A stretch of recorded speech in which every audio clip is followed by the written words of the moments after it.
Yeah, let's see if I can find my notes. Well, it started off with a hippogriff ride from to the smoke.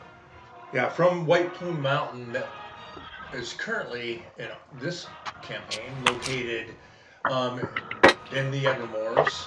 And you guys flew about 2 days journey and then rested in Long Saddle, where you guys took some downtime, heard some rumors about Morgar's Mound, and I believe Othello and Anil had a night out, ended up going to a very exclusive party at the Harples Hill.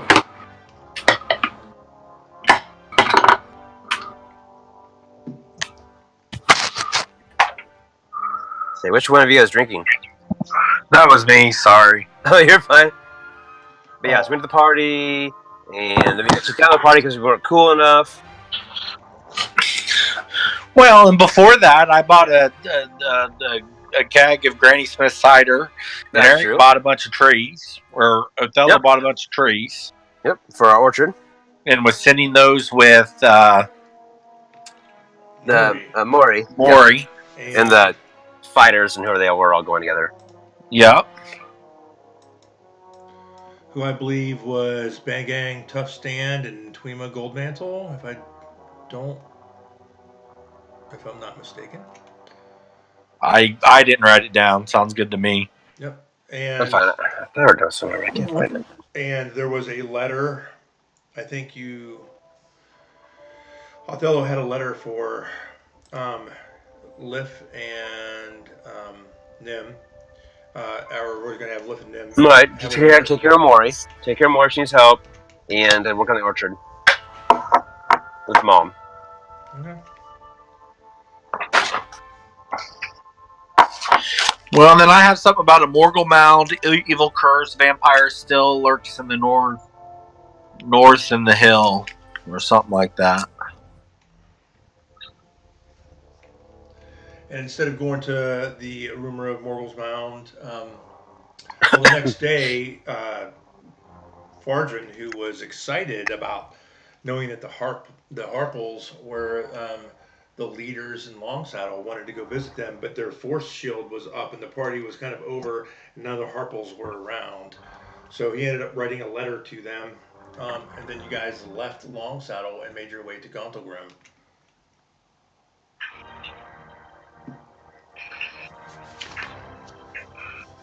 I must say that your arrival at Gauntlgrym, your expectation, or some individual's expectation, was of this giant dwarven kingdom.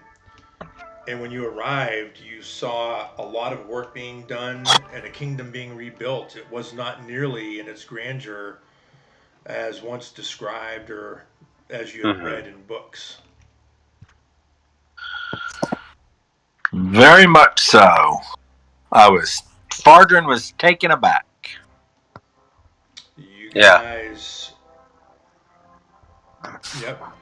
found a place to rest at the Red Flask.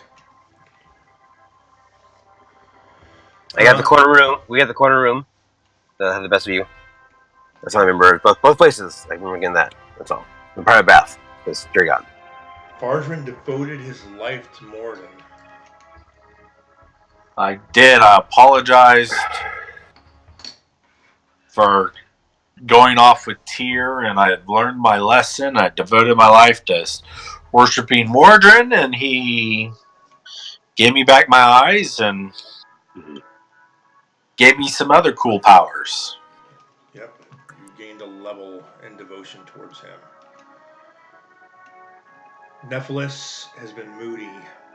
He has done a great job holding back Black Razor's thirst for souls. Who knows how much longer Nephilis can hold out against the pressure that's on him. And you guys rest for the night. You wake up. Who knows what time it is? You're underground. It doesn't even matter. But usually underground there are lights. There are different like Mensa Branson, they'll have a big giant pillar, and the light will go up the pillar for every single hour. Gauntlgrym is not so different, but they don't use a visual aid. They use a gong, and it rings every hour, and it rings twice for the morning call and twice for the evening call. And so the morning rings occur. You wake feeling refreshed.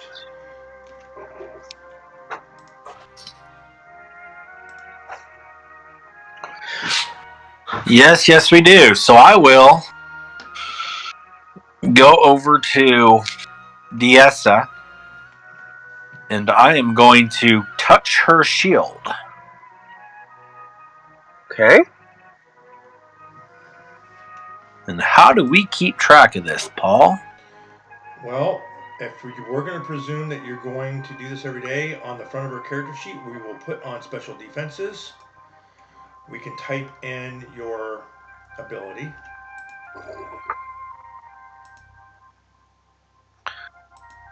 But I'm going to touch the. Well, my plan was to buy her a better shield, but I'm going to touch the shield to give her +1 to AC. So as you touch her shield, you recant ancient dwarven begins to flow off of your lips, and um, as you recite the canticle of Gauntlgrym, um, you watch as her shield glows a deep blue hue, and then it kind of absorbs into her shield, and you have Blessing of the Forge on her shield, and it's again it will last until the next day. So we're gonna put Blessing of the Forge on special defenses here. Oh, those are Fargent rolls, by the way. And then we're going to click on the AC, and we're going to put in miscellaneous, we're going to put a 1 over here. She has an AC of 20. Oh, okay.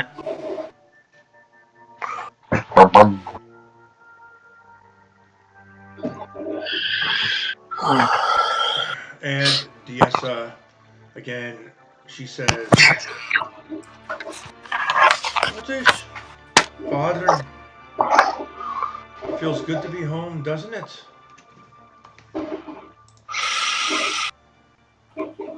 I have never been to a dwarven city before. I've only known Waterdeep. This is an exciting new adventure for me. Can you feel it in your bones? The call of the earth. It calls to us. You know, I wouldn't mind if we never went back outside again. If we just lived here or made our way to Mirabar,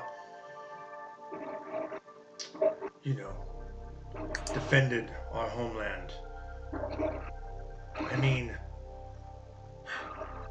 I don't know that I want to go outside and focus on my oaths to destroy my foes, to birth our children in due time, and return to the anvil if my head's in the clouds.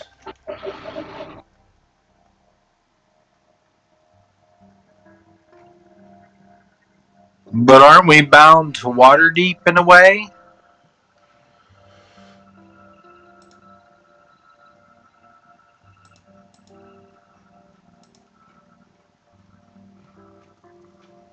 She turns the hammer kind of over in her hand. She looks up at you and smiles, and she goes,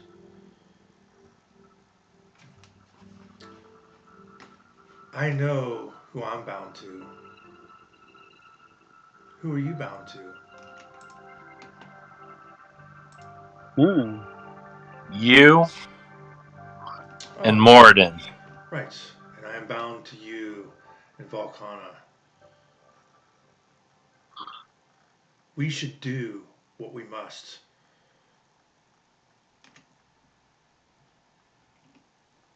But we must always remember our people.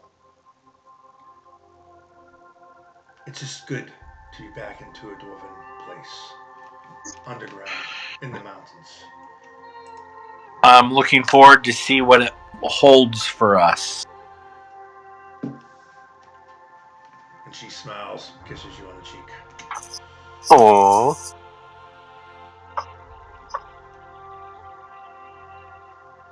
You smell through underneath the door cracks. Wonderful smell of breakfast, of boiled eggs and bacon, dried beetroot, and there's a thick, sweet scent of mead. And already you hear dwarves laughing and drinking downstairs. So DS and I will leave our rooms and head on down. Pan over to Othello and Nil's room. No one's there. We're both dead.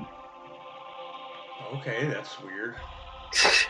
I'm sorry. Okay, we'll move on to Neff while Eric re-rolls characters. Oh. Yeah, okay. So it's the morning. What time did you say it was? The morning bell rang. Time has passed a little bit. We'll say, There you go.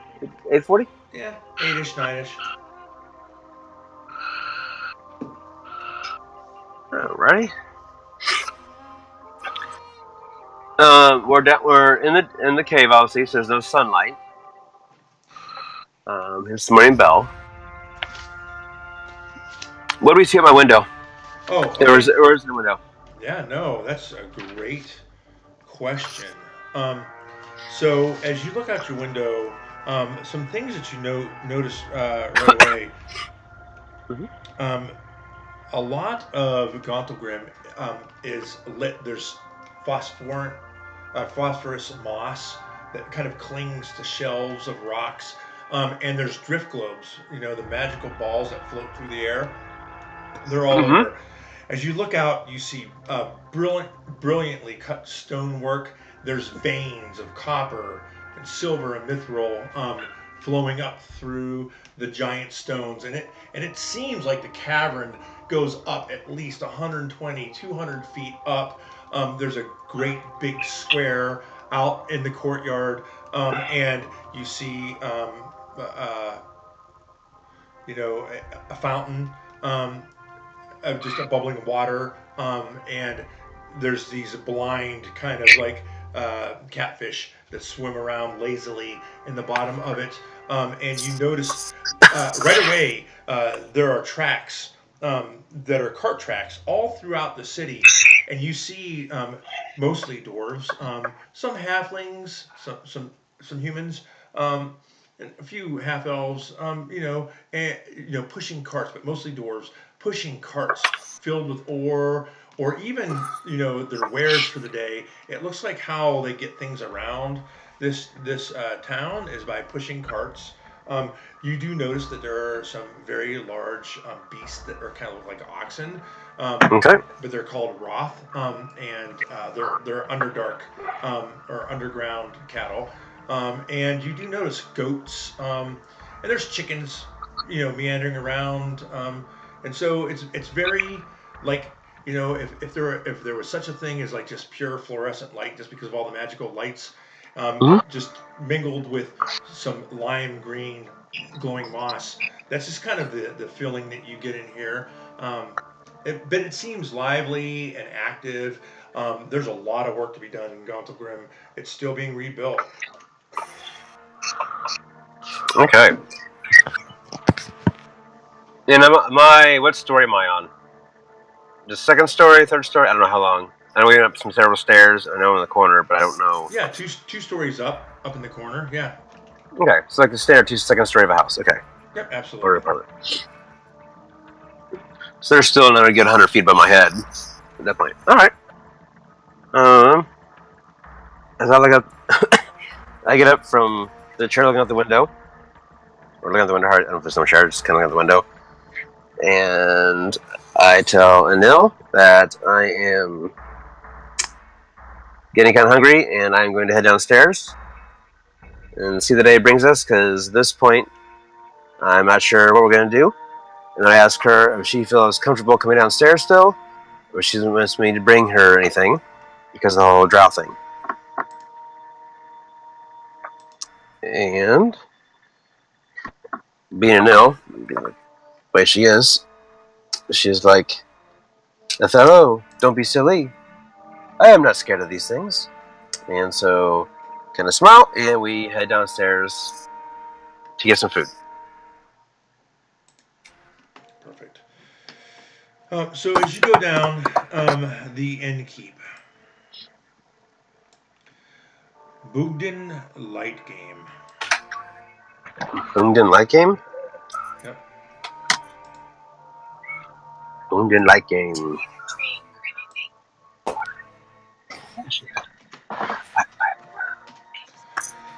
He sees you come down the stairs, and you notice Fardrin and Diessa and Nephlis are sitting at a table. You see them turn and smile to you, and Boogan, Light Game. Right then! I'll take it you'll be having mead with the rest of us, won't you? And it was like, don't be silly. We'll take 4. I like that. 10% discount for that. Oh yes, that will be 49 copper. You are too kind, sir. And I looked down and I go, and if I was like, so do we have on the menu this morning? Yep, and with the mead comes this large, deep dish full of boiled eggs. There is a heaping plate of well done bacon, and there is dried beetroot, and kind of off to the side as a garnish and to be eaten kind of as a dry salad. Yeah.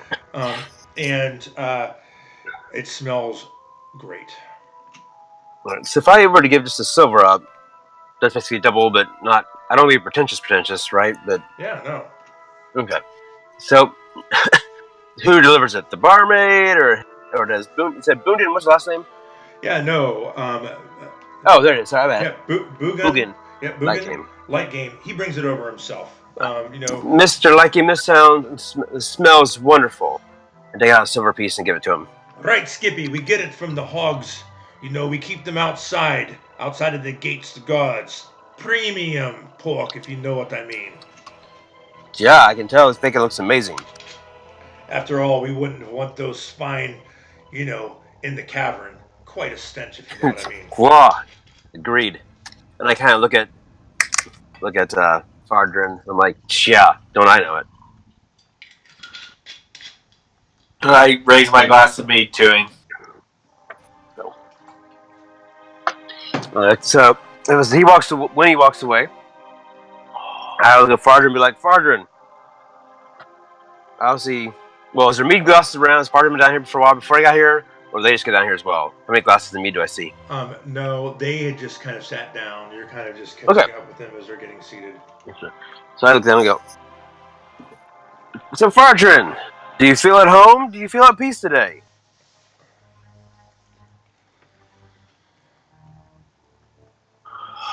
I don't know how I feel. I have so many emotions going through me right now. What she said.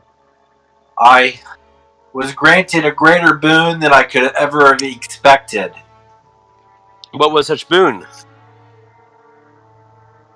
We didn't care. I didn't know. Do I know what the cleric stuff yet? Or I can't remember if we did that last night. No. Last time? It was definitely done in private. Okay. So I don't remember doing this, so. And then what boon? I say, don't you notice my eyes? I was granted my eyes back, even though we didn't sacrifice the weapons. I noticed when the armor. Think about that? I noticed when the armor's like, gives me kind of that dumbass look, like, dude, hello. I'm like, oh man, no. When did that happen? What? I look at it, no. How long were you asleep for? Like days? And I kind of like trail off to like let you continue on. So he rewarded me with that, and then I have an ability to bless weapons or armor now.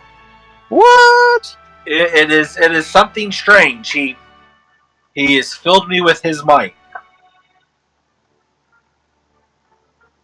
I look at DS and I'm like, oh, how's he now? And as you say that, all of a sudden you hear the plucking of a lute. It is not good as 3 strings is. And you turn and you see this heavy-set male elf. Odd. You've never seen an elf so overweight. Right? He has red hair and narrow hazel eyes, and he's wearing kind of modest garments and has several pouches. The lute he's playing looks old and worn,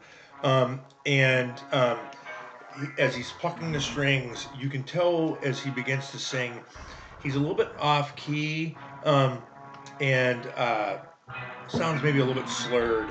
And then you guys notice as Hugin says, "Ha ha ha! Yes, sing us a tale, Eldwar." And after he says that, I'm gonna yell, Boogan, we have something to celebrate. Bring us around. How would you say in Dwarven? Your heavier stuff, your better stuff, your most stoutest stuff. Oh, you mean the stuff that will knock the beard off your face? Yes, give us a round. Oh, you better believe Give me the that. price.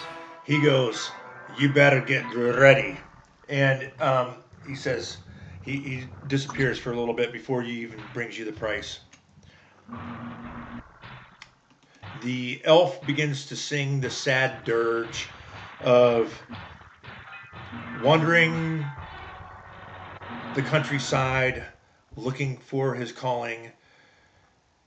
But lo and behold, he cannot find what he was really meant to be. Lo and behold, he found a goat and found purpose in everything. The goat escaped and ran away, and once again he was alone. Oh, how he longs for Nimloe, the goat of his very own. Okay. And then Longden comes back, and he goes, "This is what we call the Batter Stone." And he puts this gray granite, like 750 milliliter bottle. You can't see in it. It's got this big giant cork, and it's sealed with wax around it. He goes, "The Batter Stone will take the hair not only off your beard, but off your nether region, as you know, as well." He goes, "This right here, 2 silver pieces." So I hand him 2 silver pieces, and I'm like, thank you so much. And I slide them out to everybody, the 4 of us, and I'm like, it is great, Fardrin, to finally see you in a happy place once again. Let your eyes been blessed, like they have been. And I lift up my glass, and I'm like, cheer, cheer. And Chin, like it's the same. Chin, chin, cheer, yeah! So And then we all, and then I don't know anyone else, but I look at him like, I got this. And I just slam it back. okay, so immediately you realize that this That was is a mistake. probably about 190 proof. It has been distilled. Oh, this speech is, it's ever clear. It's been distilled multiple times, triple distilled, and you get hints of some kind of sweetness, like something's been added to it, and your mind races. Make a quick intelligence check for me.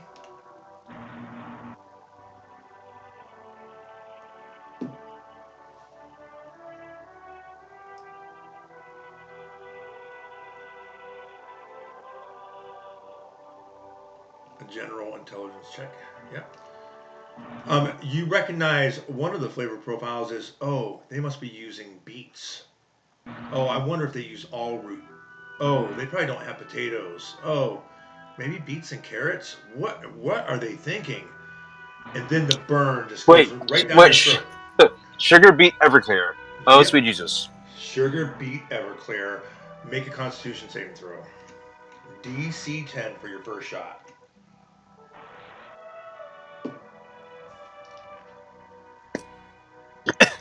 Do I just roll it?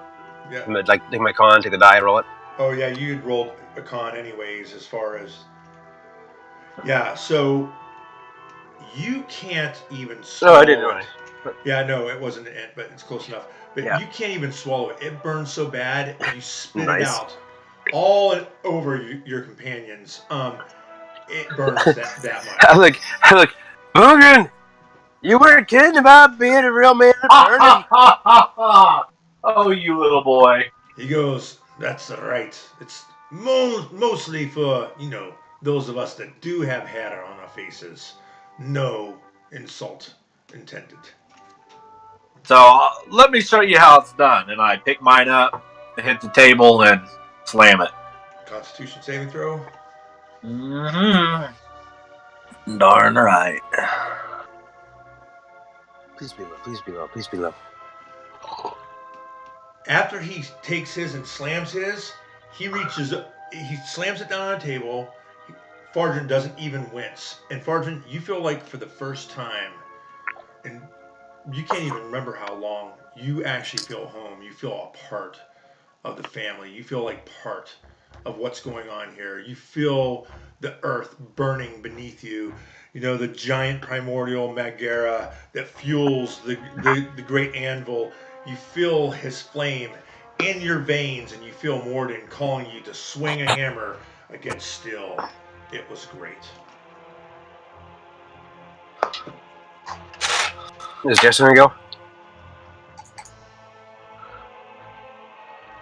Well, is Anil gonna go? Yeah, once DS goes. And Anil's gonna be like, well, I'm not gonna be lonely. I can't do this. So Anil's going to try it. And Nephilis takes his shot glass and just pushes it right over to Fardrin.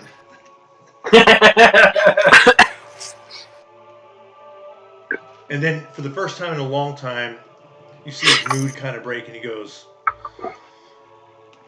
right, I don't want to disappoint the ladies in the bar. I can't look like a fool, if you know what I mean. I know what you mean, and we need to really do something about your situation. How was Anil's roll? Oh, sorry. Yeah, you guys are throwing these in the tower. So both DS and Anil nod at each other, slam it back. It is the worst thing they've ever tasted, and they spit it out as well. It's just, it burns the tongue. It's almost like, it's almost taking like a tablespoon of wasabi and just pushing it up against the top part of, your inner part of your mouth, up against the nose membrane, and just the tears are rolling. It's horrible. Anil shouts out, Burgen, you should call this the Drow Killer. I like this girl. She knows how to make a joke. He smiles and he goes back. You see him pull off this old worn brown tablecloth, and he starts just wiping down what appears to be, an old oaken piece of gnarled wood that he uses to mix the drinks on and whatnot. So we'll go back to drinking the rest of the meat and eating breakfast. So I look at Fardrin and Neff, and I'm reading, and I'm like, so what is on the agenda for that today? Are we doing anything fun? Fun? Because quite honestly, I don't remember why we're here. Well, we were here to sacrifice some weapons, but you might have been. And as soon for as the you greater say that, good. as soon as you say that, all the weapons say to their masters, "Are you freaking kidding me?" I'm like, no, he's retarded. But I speak, and then I inflect my voice so the weapons know that I'm speaking to them. I said, but I could not fulfill what I was asked to do, and determined your worth was greater working with us than to have you destroyed. Okay, let's make a. You can make a persuasion, deception, or any other kind of charisma check you want. Charisma, huh? Yeah, I don't want to piss the weapons off, so I am going to. And Eric, you're going to roll a d20 and add 4 to it, and not in the tower. Okay. These rolls don't have to be in the tower. So I'm going to go ahead and blow my 16 for the day and add +1 to it, so 17. Okay, 17 for each one. So Eric, roll a d20 plus. Fardrin for Diessa. Roll a d20 and add. Oh my god. And that's Maybe not. +2. Maybe not. Maybe Neff's will blow. I know. Oh no. Black Razor has the highest Ka. More than a wave? 19 for Black Razor. Holy cow! Wave's 18? Yeah, so you feel these telepathic voices say, yeah, right. Yeah, right. Yeah, right. Fuck you. I'm being serious. Hopefully you can grow to trust me. Whelm says, never trust a dwarf. Black Razor's like, amen to that. Wave is all. I'll be Wave. Wave's all. This discussion is quite boring. Because who could trust that man? So, this man did not sacrifice you. Hey, Fardrin, I thought you wanted to go find a weapons or goods shop. Like, what? I do. I asked around. There's this place down the street, about 2 blocks. It's called Dollars Arcana. I mean, we could probably check that place out if you wanted to. I do. I very much do. Do we have any gear that we need to sell? Yes, we have a lot of stuff we can sell.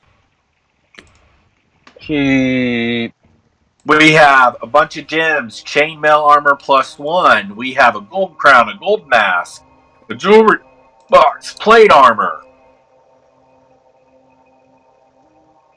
Shopping day. Yeah. The shopping day. Shopping day. And the gold mask, and we have 2 of them. I mean, and then the hairpins, we have 2 1,000, right? So yeah, we have 16, 17, 18 right there, gold. Yeah, I mean. And the jewelry box is 5. So we're at 23,000 right there. Uh-huh. And then we have some plate armor. We have +1 chainmail no one can wear. So, how much is the chainmail worth? No, chainmail was $2,000 too.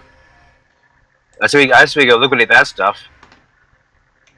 Selling price for armor is cheaper than what the buying price is. Okay, so that gold mask and gold crown is one thing, but like armor and gear, it's cheaper. Jewelry will sell at its face value. Okay. The prices that you see in Fantasy Grounds for the magical items might not be what I have them for sale in my awesome spreadsheet. So, yeah, that's cool. You're going to have to go talk to someone instead of just like, I mean, you can guess what the total price is and dicker because you know kind of the blue book value of what you think it is, but what you're going to sell it for may or may not be different. Mm-hmm. Gotcha. I didn't know if you wanted to sell the jewels in Waterdeep or if you want to try and do it here.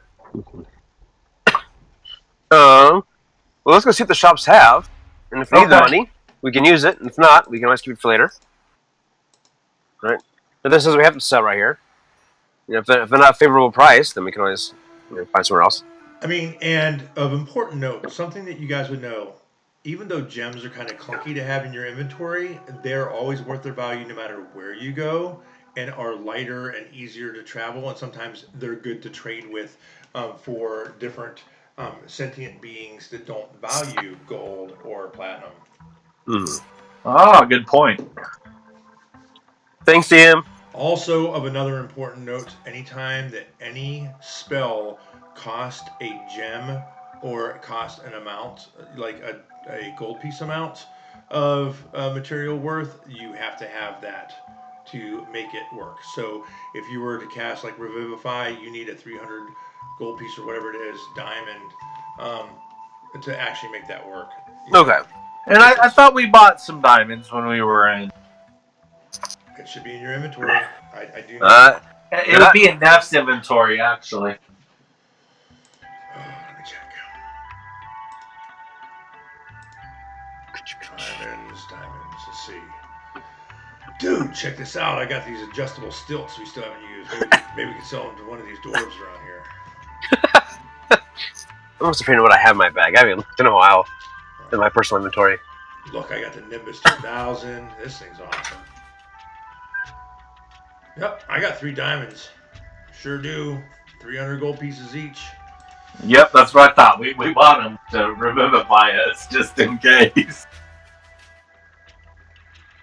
Man, who needs tinder boxes? Like, I think, like, between thaumaturgy or, you know, prestidigitation, like, why do they even sell these things? Oh, they're for rogues. Here, he gives Anil his tinder box.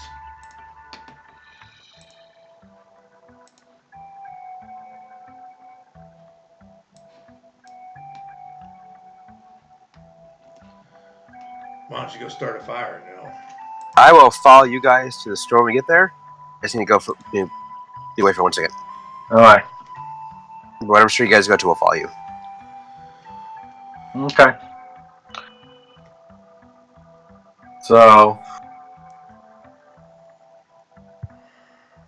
So we head 2 blocks down the road after having breakfast.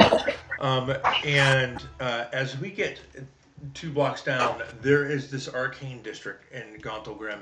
You maybe what used to be kind of floating towers now are just like floating clumps of broken rock from previous battles with the drow and the dwarves. You see like shattered, misshapen glyphs on the sides of these stones as they're kind of floating in the air, kind of high up, like 100 feet up. You notice that the shop is a 2-story building, and it has half timbered, half stone walls. And you notice that there's a reinforced stone door. It's got kind of metal. There's some glyphs on it. And it appears to be unusually busy inside the shop right now. There is several individuals as you walk in. There is a small little halfling female, and accompanied by 2 gnome males, and then you notice a half elf off to the side and another dwarf, who appears to be a wizard of sorts. As you walk in, you notice right away that the shop has some basic magic items like reagents and potions. You see scrolls, which you know that they're probably pretty stocked up on. But as you walk up and down the aisles of the different Back. materials, so really quick, you guys are in the shop now. It's a 2-story Sweet. shop. And it's in an arcane district, and there's floating pieces of broken stone. There are definitely shelves of potions, and there's scrolls abounding. But as far as the items that are in here, you do notice a couple things. There's like a quiver that has some arrows, and you see a couple bags.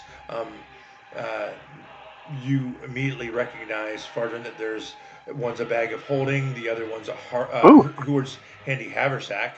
Um, You Hey, notice wait. At what? Heward's handy haversack. I thought you said Hoover's, and I was laughing. Sorry. Well, it's Hoover's now. It is. That's what I was saying. Hoover's handy Look. haversack. Um, you notice there's a parapet of wound closure. You notice there's these bone pipes with kind of skulls at the end of them. You know that those are pipes of haunting. There's a really cool robe, and there's these patches all over them, and you recognize it being a robe of useful items where you pull a patch off and throw it, and it becomes something. Um, Oh, and there, and then it's then that you see this special wooden container that's holding 20 bullets, ammunition for a pistol. Um, and at the end of the bullet, you notice it's almost kind of like a phosphorus blue light. It kind of with kind of a magical shield that's around the end of where the tip would be. all right. So as we're kind of looking around, I finally realize, like, where did Neil go?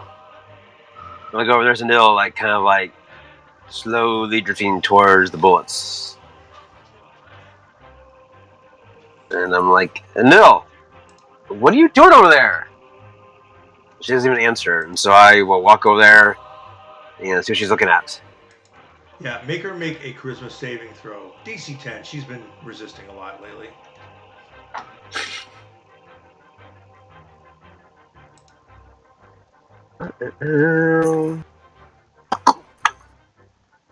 She can't help it. Make a sleight of hand check.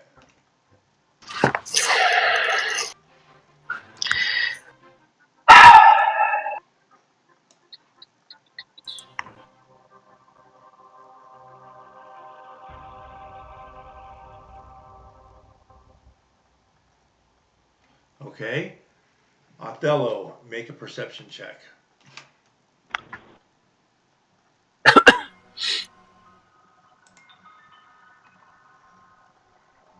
Yeah, you nailed it. So you watch as Anil's hand goes down for the bullets and starts to slide in. Your eye catches the halfling female with the two gnomes eyeing Anil about to pocket these bullets. Not only do you see Anil pocketing the bullets, but you know that the halfling sees her and will probably turn her in. Okay, and I look at the halfling and go, how much for these bullets we're going to buy right here? The halfling's not the shop owner. The Sorry. shop owner is an old, wearied dwarf named Adala. Oh, thank you. I must miss that part that came in. I look at the shop owner, the dwarf, and go like, how much for these bullets right here? Ah, you mean the walloping ones? Sure, sounds like a cool name. Yep, and you save Anil from doing something that she probably could have been able to pull off. Good job, Othello. You can have inspiration. Sweet Jesus. And walloping ammunition? Let me see. You know that every strike by this bullet is accompanied by a burst of light and will give whoever attacks that target next advantage for I did not. That is amazing.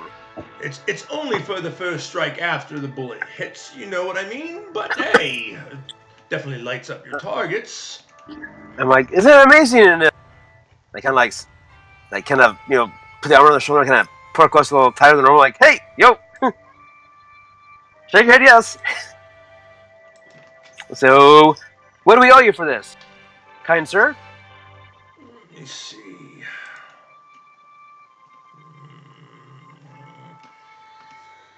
Hey, well, something I forgot to tell you about these bullets as well. Any creature that's hit by it must also be pretty strong or be knocked on their butts, you know what I mean? Which makes it even better. So, like concussion bullets.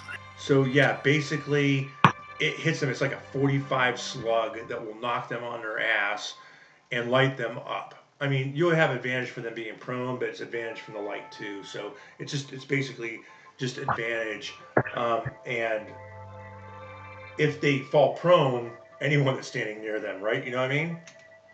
Right. Well, we sell those bullets 100 gold pieces each, if you know what I mean. So, Should give an 8-pack? Is that what you said? no, What? there's 20. Oh gosh. For 2,000 gold pieces, I would part with the whole lot of them. And I look at it now. I'm like, you sure it's the whole box, honey? Not just like half? It's that 17, 18-year-old sheepish grin as she looks up at you, or whatever. Oh damn it! All right. No, that's I'll go. I have, but I haven't. What has she got? That's a good question. Why is this being so slow tonight? She smiles. Oh, good point. Okay, so what to do?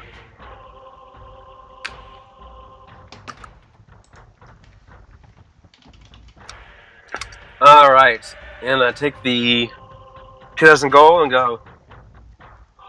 Enjoy a wonderful evening on us. I saw the 2,000 gold slowly and lift my hand oh so slowly. Well, she had 1,800, but she has some silver, so we gotta make sure that comes out correctly. Well, no, I took 1,000 on mine too. Oh, okay, halves. I was gonna transfer her silver over into the gold. No, I will. I'm gonna do that. Mine. It's so 1,000 silver is how much gold? 100 gold, right? It's divided by 10. Yeah, it's 166 gold. So 966 gold, and you have 6 silver left. Yeah. 96 gold, and you said 6 silver left. Mm-hmm. And then I'm going to take my silver.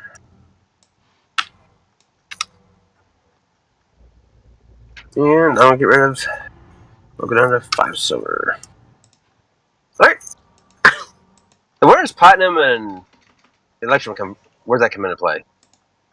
It depends. I mean, what level? Is that above or lower copper? Platinum is 10-1, and the EP is 2-1 for gold, or 1-2. Yeah, it's 50-cent pieces.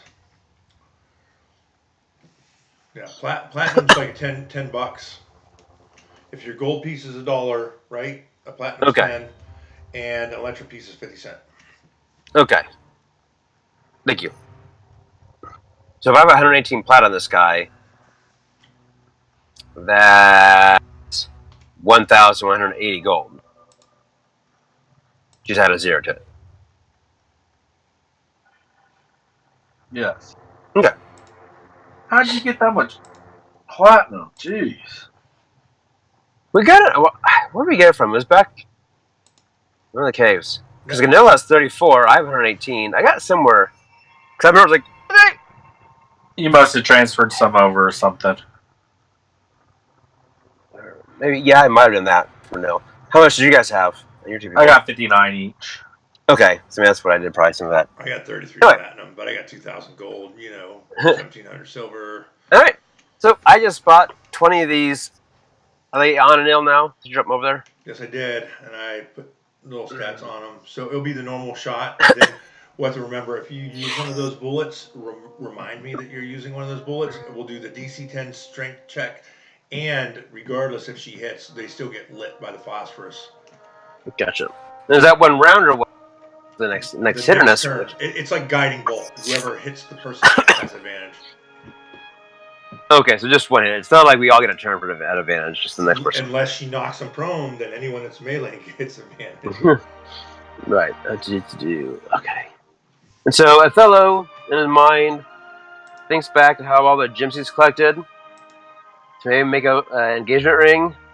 Kind of internally sighs and is like, "Well, that's gonna take a bit longer."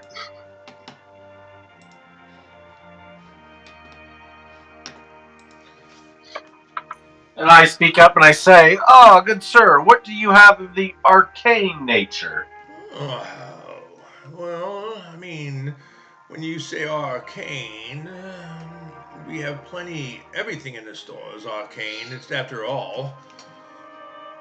My name is Adala, and this is my Arcana shop. And I I say, how about for a magic user per se? Oh, maybe you want this spell scroll of identify.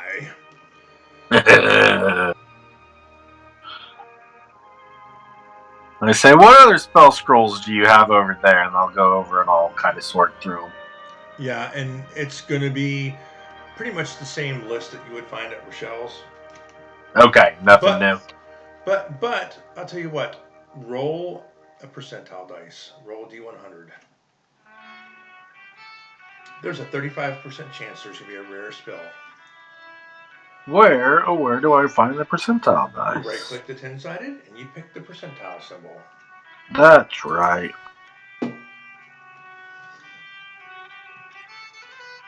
I like this song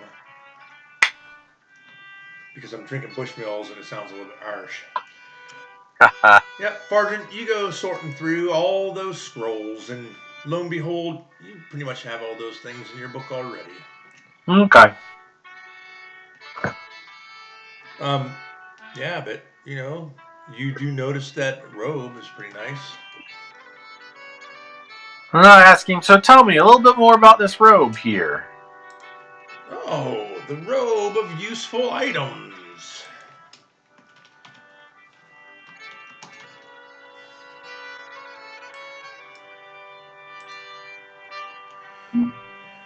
So there's 6 patches on this.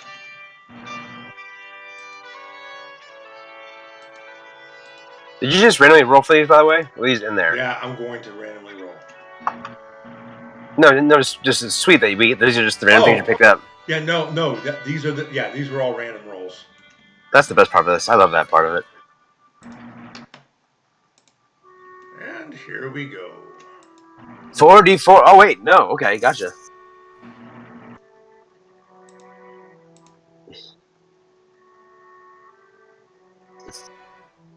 Oh, I shouldn't have done that. Hold on, I apologize. Well, you get, there's one that has a riding horse with saddlebags.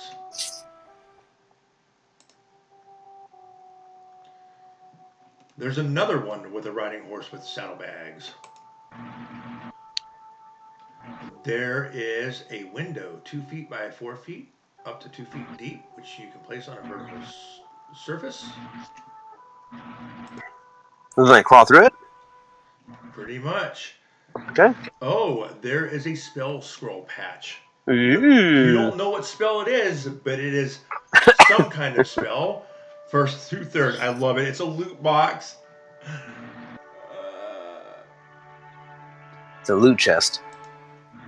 Yes, literally chest. There is a third patch with a riding horse with saddlebags. And there is a fourth patch. So this probably belonged to some kind of wizard who loved to ride horses. So on 44, how many did you roll? I rolled 6 rolls. Oh, okay. So of those, 4 of them were riding horses. 1 was a window, and 1 was a spell scroll. Yeah. I am looking for a robe, but I don't know if this. I mean, maybe the robe is just useful just for the spell scroll chance. You never know. Oh yeah, how much is that good?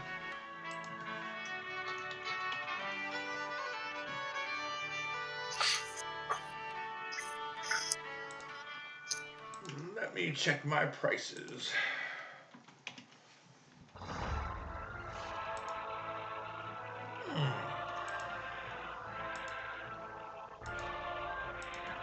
Well, since there's 6 patches on it, I'd say this thing's probably worth. Oh, it's just riding horses mostly. Let's say 100 gold pieces. What do you say? For 100 gold pieces, I'll.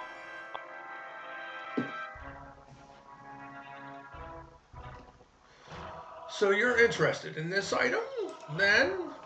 For 100 gold pieces, you better believe I am. got it.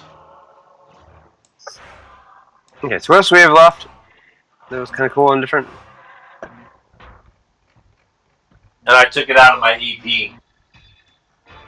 What? Tell me about more of this Hoover Handy Haversack. Well, before we get there, Daniel, are you going to pull the patch off of the spell scroll? Not at the moment, no. Okay. Or do you want me to? I can, so that way we know. No, whenever you want. No, I'll go ahead and I don't have to use it, so I'll go ahead and pull it. Okay, roll a d6. One and 2 is first level. 3, right? Third level spell. 5, 6, 5, 6, 5, 6, 5, 6. Yep, you got it. Yes! It's Robot Dragon! Now let's set up the next piece. I'm trying to find that rogue.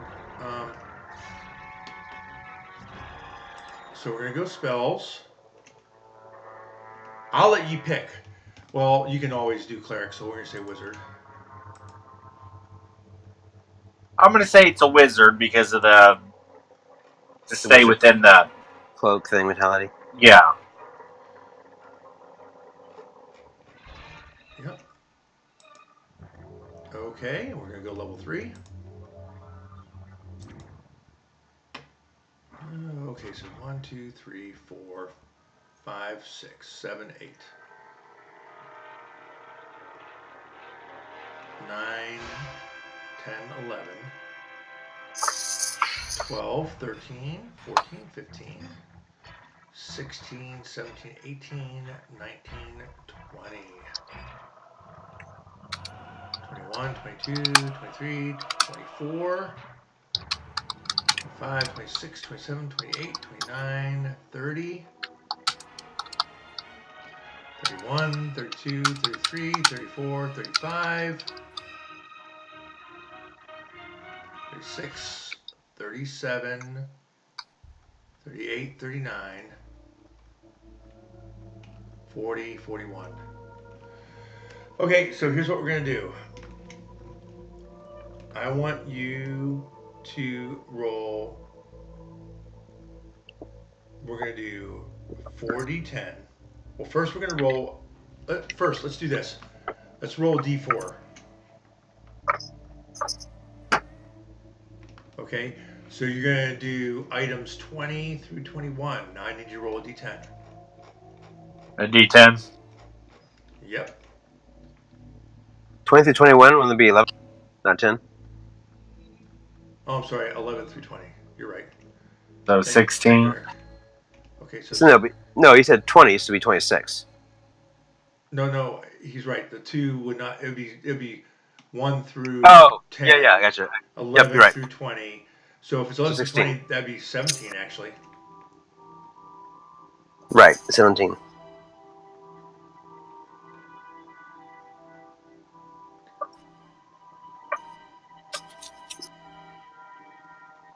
I like glyph awarding better than case. So, say again. Nothing. Go ahead. Yeah, I heard you. I think I heard you.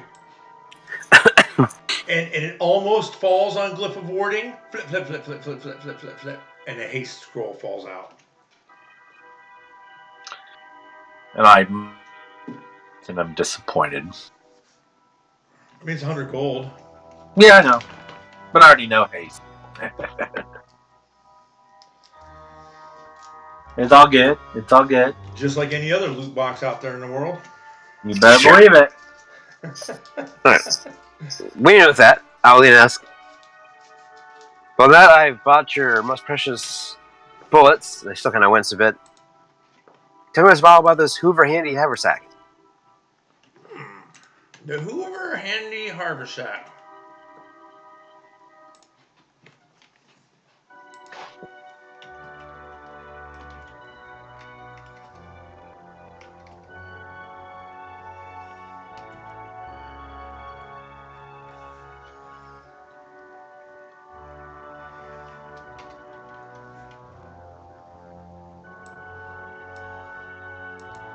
I'll need you to and on me, Paul.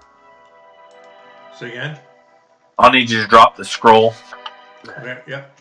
along with the robe, actually. Pretty badass looking. Even if it's not very good, still. I thought I already drugged the robe over on you. Let's try this. Oh, there we go. Oh, there it is. I have the robe.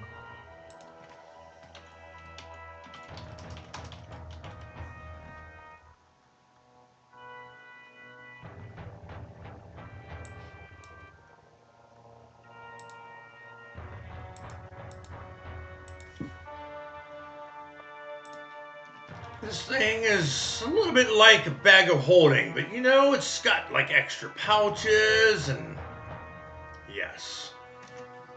I don't know, it's a pretty nice item if you ask me.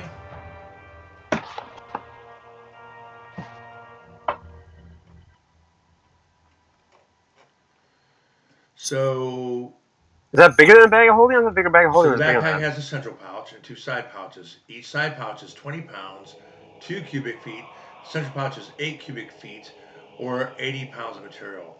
So I believe and there is a bag of holding for sale as well. The bag of holding, I believe, is just 10 cubic feet straight. Oh, is that it? That's bigger than that. No. How would this impact if I wore this, or Neil wore this, or any of us wore this? You would be able to control the stuff that we loot instead of me. Well, and beyond that, like we do a lot of like waving in the hand of encumbrance. But if you're like, hey, we found this giant statue that's 9 foot tall. Another bag of holding there. Yeah, 2 feet in diameter. It can hold 500 pounds, not exceeding 64 cubic feet. Yeah, see, that's So actually way better than the haversack. Because I was gonna possibly buy a Nil the bag of holding, and the,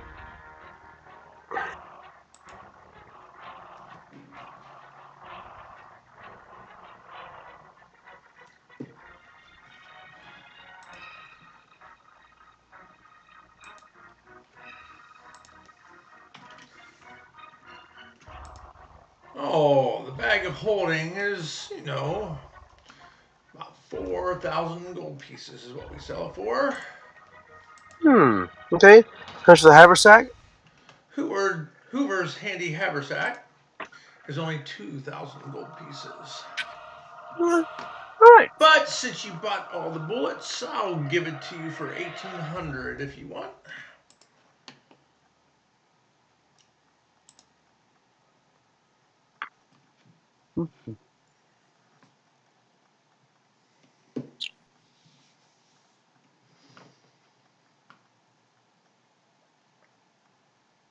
Thinking here. I'll throw in 500 of it, Eric.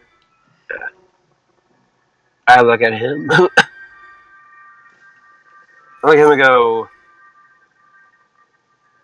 very interesting. I pick up and feel how it feels my back. Really comfortable. It fits perfectly. The wings coming out wouldn't impair it and that kind of stuff at all. Nope. Yep.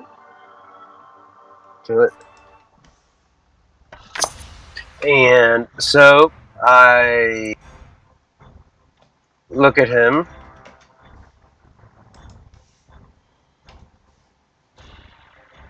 I can't do it. Said 1,800. 500 of it. No, it's more of the. I don't care for a second. Me trying to talk him down, but I Okay. don't want to be devious. So, all right.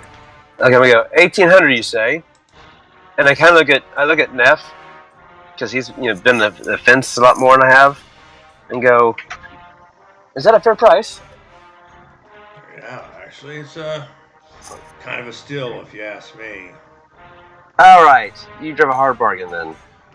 You know what? I'll tell you what. If you want to get Nil the cute little bag of holding, I'll throw 2K down for it. What Wait, say that again. I mean, every girl's got to have a handbag. You know what I mean, Othello? He's Wait. saying the bag of holding for $4,000.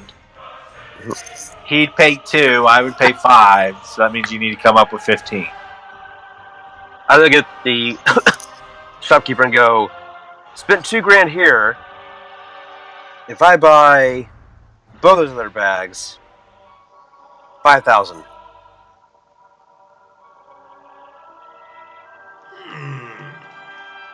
Persuasion check.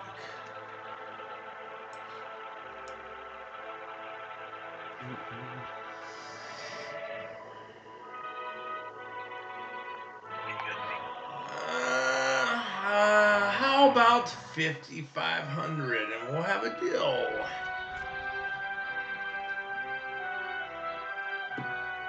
$53. Okay, go ahead and roll another persuasion check. 55 is my final offer for you, young one. And I quickly do the math in my head. I'm like, 200 there, 300 off that one. I mean, it's 300. He already took 200 No, I know. of it. No, I know. I'm not. I'm just feeling like I'm adding up in my head, like, Yep, like yep. you know, again, 18, 19 years old. Like, it's a lot of money going here. Mom and Dad freak out. Deal. Then we have an accord. Okay, so you said 500 from Dan, Yep. And I already took it off. and then you said 2,000 from Fardrin. He already took it off. Okay. I took my 5. No, it's 2,000 from that. No, right. No, so I owe 3, right? Yep. All right, hang on. Do. Inventory. Scroll down. So if I go down to 18, that's 1,000, and then I drop off. Into 0. Go there for a minute. Of course, the 6 there. All right, so there you go. There's $3,000. I'm gonna redistribute some of this money from Manila me here, but there's your $3,000 for me, and ouch, I'm broke. Oops. 200.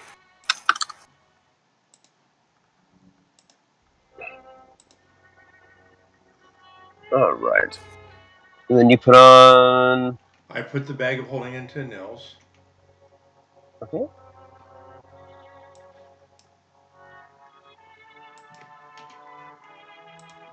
A backpack.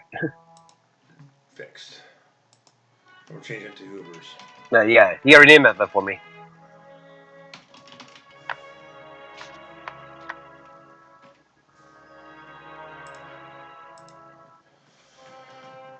Is there anything else I can do for you? Do you have any rings that do anything special? So I look at my purse and I'm like, oh no, I'm pretty much done. Oh no, the last ring I had, I just sold to this halfling lady right here.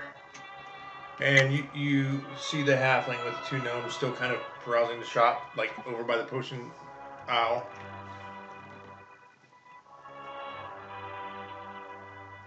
Okay. I think we're good here. We're in the forge. And Bartram, did you want to sell some crap, man? We can't sell here, can we? Well, I'll pull out the chainmail armor that's +1.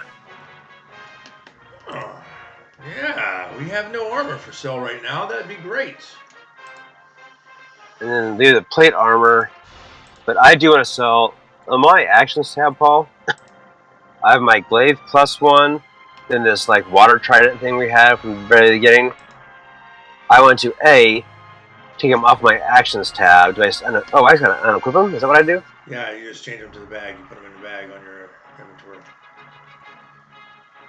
inventory. So he looks at you and says, normally I'd buy something like that for 750 gold, but I'll tell you what, I have no armor on display right now. I'll pay 1,200 gold pieces for that +1 chain.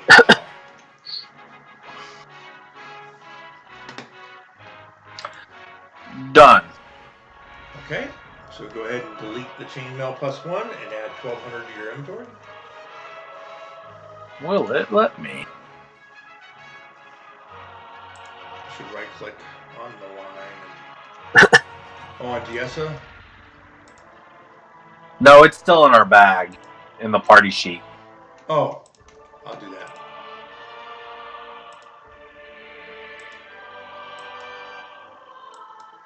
And I like to sell kelp and this +1 glaive. And I'm taking the full 1,200 gold. That's fine. Alright. +1 glaive. We have no armor or no weapons for sale right now. I'd normally pay 500 gold pieces for that glaive. I'll give you 750 gold pieces for it right now. I'll take that, and then I show him kelp as well, and how it kind of changes the water and.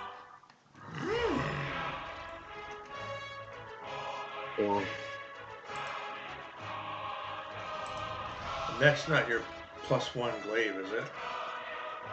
My +1 glaive? Yeah, 'cause I have wave now. Oh, kelp. So I'm selling kelp and my +1 glaive. Kelp's magical, but it's not +1. But it has like the seaweed and the spinning thing on it, you said, or something. Oh, I like this. Interesting. 500 gold pieces. Alright, and I say, wow, that is most kind, sir. And I sell them No, both. you're most kind. He goes, we don't get very many, coastal weapons, if you know what I mean. It's interesting. And then I pull out the plate armor. You said how much for the? You said 700 and 500. Yeah, is that right? 1250 is I think where you're at. Or and then do I just say not carried in my body anymore? Is that what I do? Yeah. Okay, not carried. Not carried. Not carried. Do the bag. Or if it's on your character sheet, I'd right click on that line and just delete. Use the skull and crossbones, get it off your inventory. How do I know if it's the right line? I'll help you. I think I got it. Which one are you doing? I don't want to do it at the same time. Yeah, I'm doing trident. Okay, I did trident. Now the glaive. The glaive. Yep. Delete. Delete. All right. Perfect. And then we have some plate armor and some splint armor. Just regular armor? Yeah. It's not like in here. Oh, I mean, well, if it's not your bag, then let me know and I'll find somebody down by the forge. Oh yeah, it's okay. It's not my bag. I just do magical items. If you want me to enchant the stuff, I can take commissions and we can work on it and get that straightened right away for you. Okay, well I think we're good then. I think as far as magical stuff goes, that's kind of where we're at. Sure, you don't want any of these potions I have? Well, what potions do you have? Potions of healing and potions of curing and potions of protection and... Tell me more about the potions of curing and the potions of protection.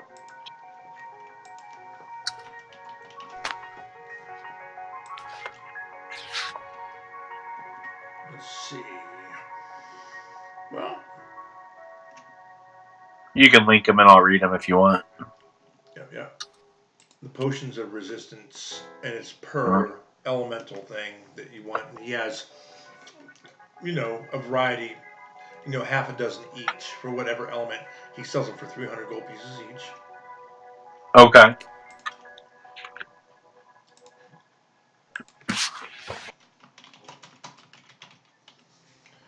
Pulling potions of resistance up so you can see.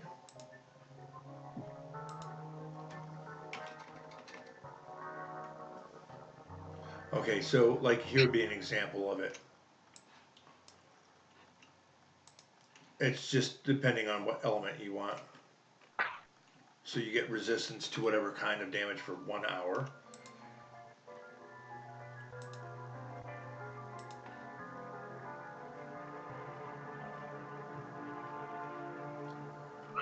And okay.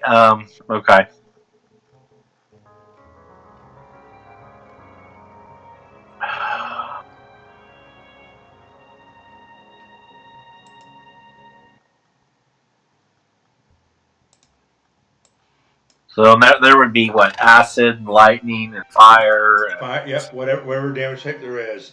There's even one for slashing and piercing and bludgeoning individually, right? And then he shows you these potions of vitality. Now these are very, very special. 950 gold pieces each, but you must know that these things can remove any exhaustion, cure any disease or poison affecting you, and for the next 24 hours, you regain the maximum number of hit points for any hit dice you spend. Yeah, you watch as the potion's crimson liquid is just pulsing with a dull light. It looks like a heartbeat going on inside the glass vial. Would you do 2 of those for 1,800? Yes, of course. That's a great deal. Okay.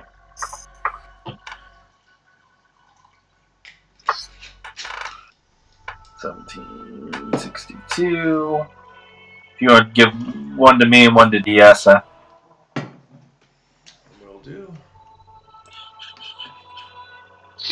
I still need 800 gold.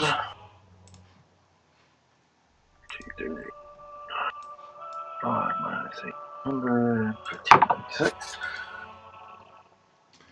Then, of course, we have all the healing potions. And I go through my bag and think, I think we might be okay on healing at the moment. I'm trying to look at my healing potion. And Nephilus looks at you and says, "Damn right you are."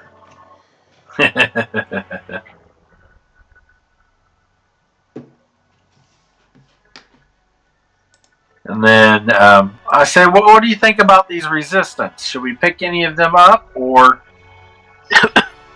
maybe before we go, we may be back before we leave town. Yeah. I'm kind of old and I enjoy the warmth of the sun before it goes down. I close about 2 hours early. Make sure to make it back before 6 p.m. ish. Okay, but I'm assuming you're open tomorrow as well? Oh, yes, absolutely. Perfect. Okay.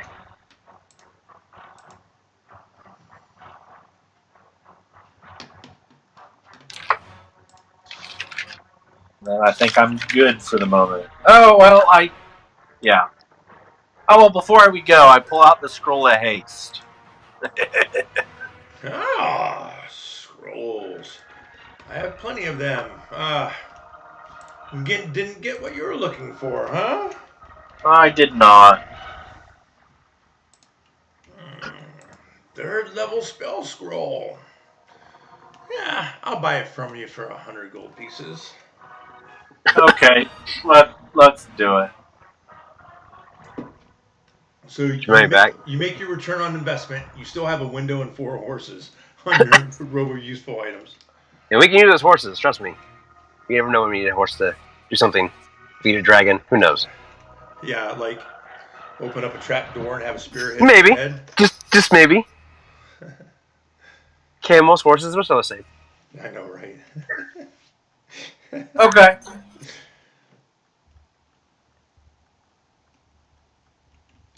Well, you young ones have a great day, and I hope to see you again sometime soon.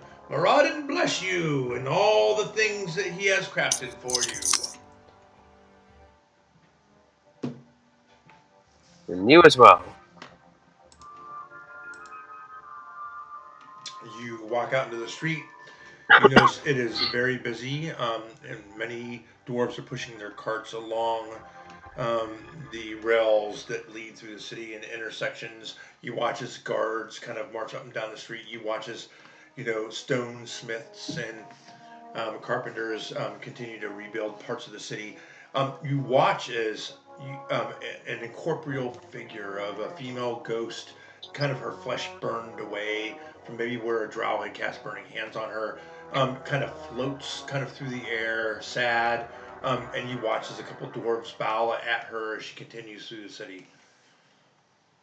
That's kind of weird. In the distance, you hear the dripping of water just echoing through the cold halls, and In the distance, you think that maybe you hear this wail of what might be a banshee. Where are we at again? Gauntlgrym, Okay. I think sure we didn't miss anything that we got teleported somewhere. I said in the distance. And so I'll stop one of the dwarfs passing by and I'll say, "Was that a banshee we just heard?" Oh, yes. And I hope she suffers the rest of her life. And he looks over at Nil and he kind of scowls a little bit and he goes, "No offense, but you know that it was definitely um, an evil house of Drow that destroyed our great and glorious city of Gauntlgrym, the house of Quazorin." Now, wait a no. And the answer is yes. And Vanilla know if they're like. Anil would know that that house is probably like as far they're not in the top 8, they're probably 20th on the list of like houses in Menza Branson, and they were probably just trying to make their mark, right? You know, and find their way up in Lolth's favor. And they came and destroyed Gauntlgrym. Many years after. Like 20, 100? Yeah, that is great question. Like, we talking about, like, hey, slavery just happened and making reparations? Or are you talking about, like, 5 generations ago? No, we're talking within the past 100 years. Okay. So, Enil is then, like. I am sorry. So, really quick, hold on 1 second. Yes, Yeah. as you stop this dwarf and you continue talking, he goes, "You know, in ages past, the subterranean city of Gauntlgrym was the capital of the ancient Dwarven Delzoon Empire.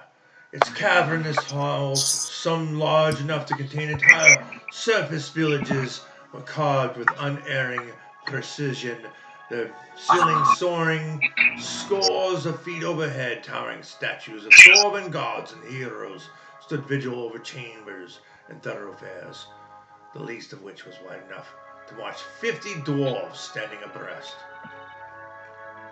Pretty white. And then, so how did all those dwarves then Yep. lose out? Yes. You see, the mines of Gauntlgrym produce endless tides of iron, silver, gold, mithril, and booming trade brought goods and wealth to the city across Faerun.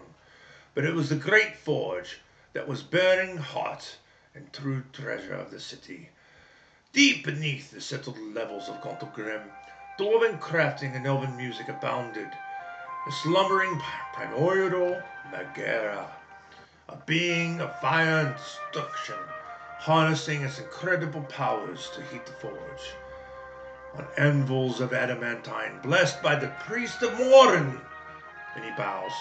Great items of power are forged, and the base material infused with the splinter of Megara's essence.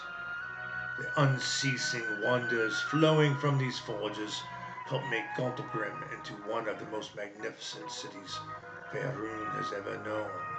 I'm pretty impressed. Relations between the great empires of the elves and dwarves and humans soured as centuries passed, as it always does it not? And so, when numberless hordes of orcs smashed into the north, each empire stood alone. The war was brutal and devastating. Gauntlgrym was swarmed by rampaging armies of orcs, and the empire of the Delzoon was overrun in the terrible fighting. Ultimately, the Delzoon drove back the orcs, but at great cost. The once mighty Dwarven Empire was left crippled, never to recover, and the great city of Gauntlgrym was left in the control of the Orc Horde.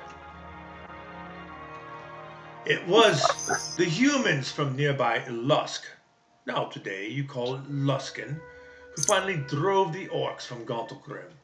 But their hold on the city proved just as short-lived as the foul creatures from the Underdark swarmed from the depths to claim Gauntlgrym as their own. Over the next 1,000 years in history, turned to legend, and mighty Gauntlgrym was all but forgotten on the surface world.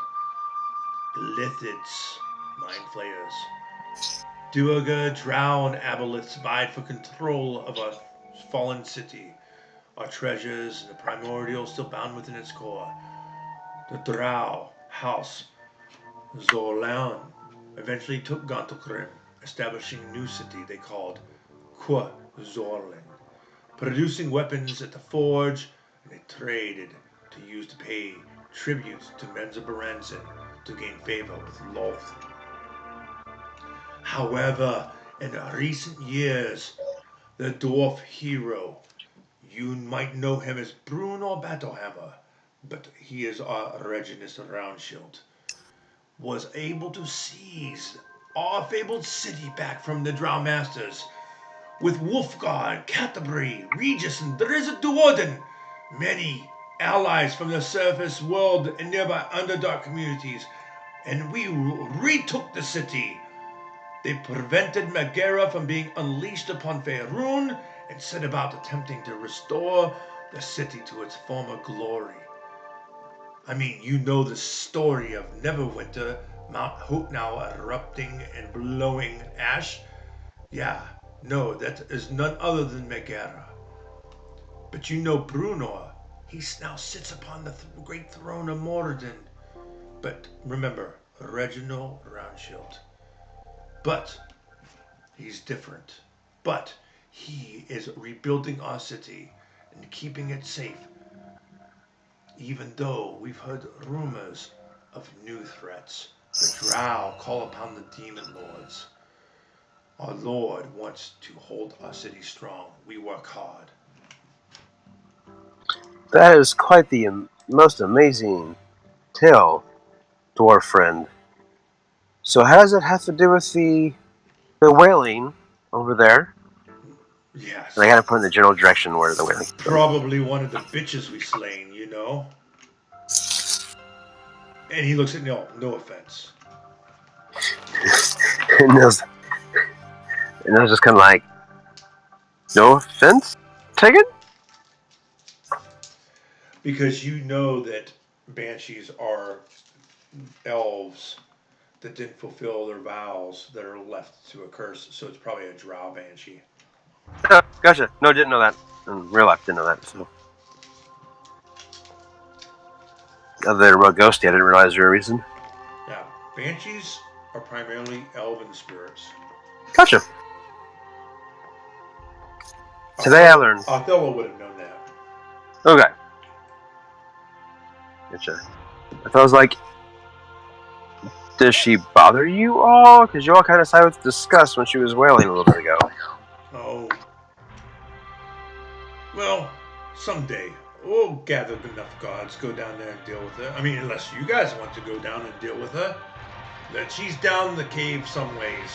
Probably not bother us right now. Gotcha. Alright, well, we might think about that at a later time. Okay, which way to, Brunner's? You mean Reginald? No, he's the same guy, right?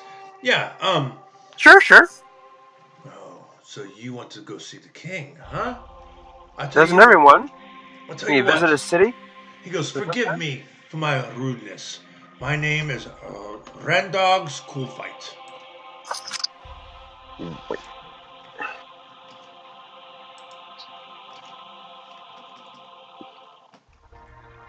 That again. Okay.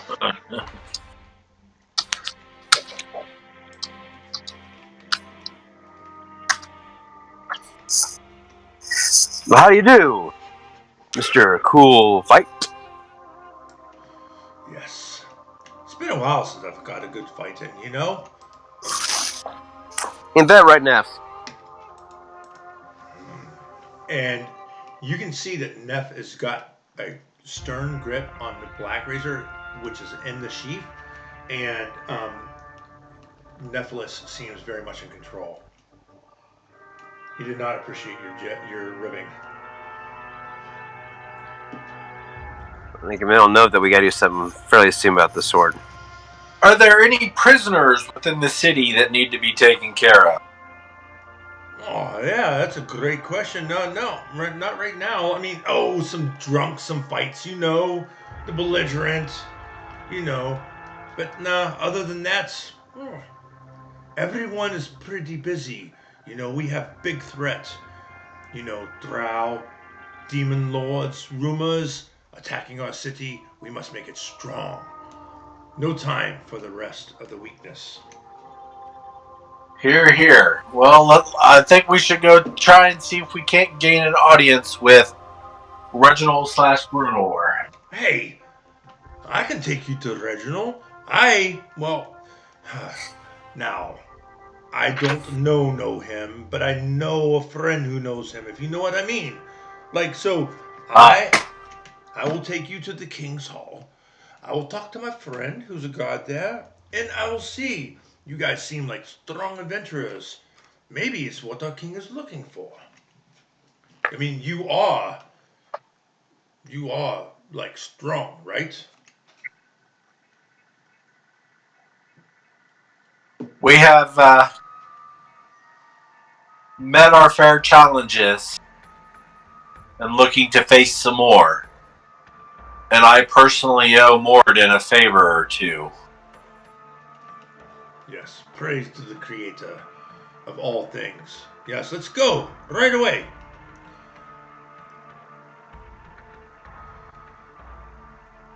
So you guys just continue to walk up through the trade district and make your way past the Iron Tabernacle, which is the giant temple to Morden. Um, and you feel the heat coming from some of the tunnels as you walk past tunnels that lead down to the mines, and what you believe would potentially to the great forge down below. Um, and you come to the great hall of Brunor Battlehammer. Hold on one second. Hey, Orem! These are right skippy adventurers. Kind of like our master and like his friends like Drizzt and Catabri. They want to talk to him. You think you can get us in? Randogs. Randogs, our master's busy with all the alliances. Maybe now's not the good time. Would you guys like to assist Randogs and his persuasion? Maybe we can help ease some burden, the burden of some of the threat upon the city. Okay. Go ahead and make a persuasion check.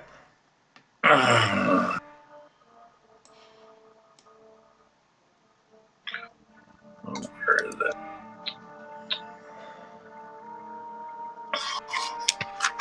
Okay, that's your first failure.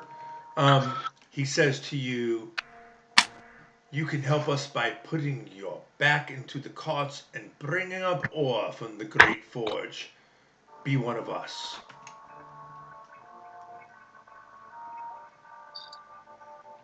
Does anyone else have anything they'd like to say or add to the mix?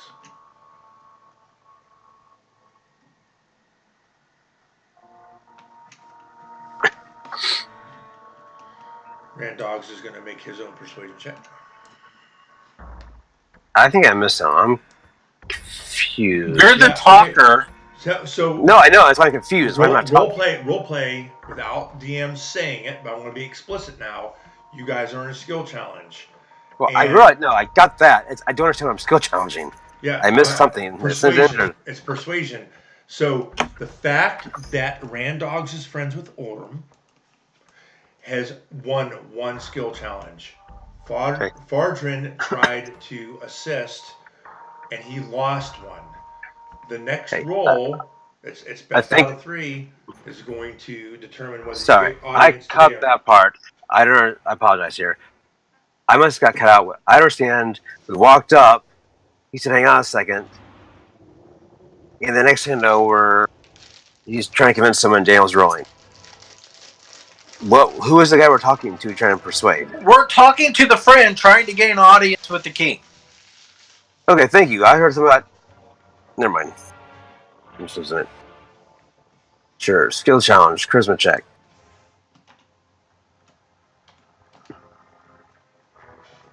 It's just straight charisma, right? No, it's persuasion. Or performance, or whatever you're going to do. Tell me what you're doing. Okay, let's see.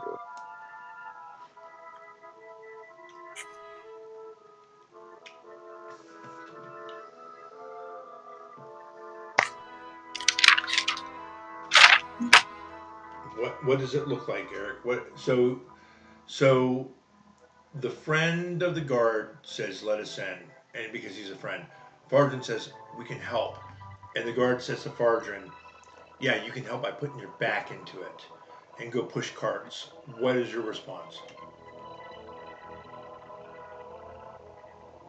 When he says that, DS is going to pull out Well. Okay. And I'm waiting for Othello to say something, or is... You pulled Whelm out, so I was... oh, if Whelm comes out, Othello gets advantage. Roll again. Okay.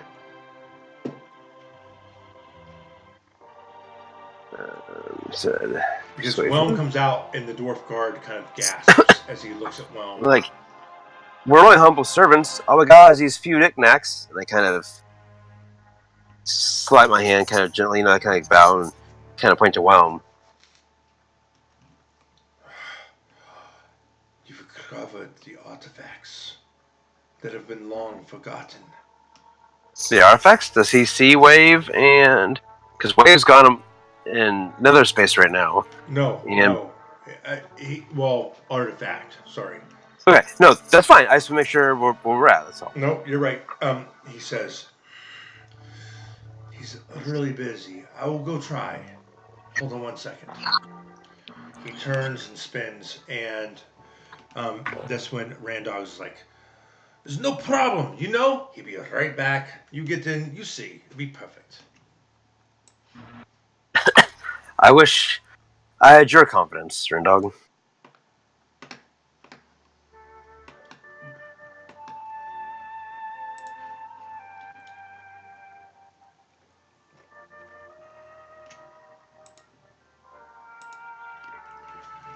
And about this time,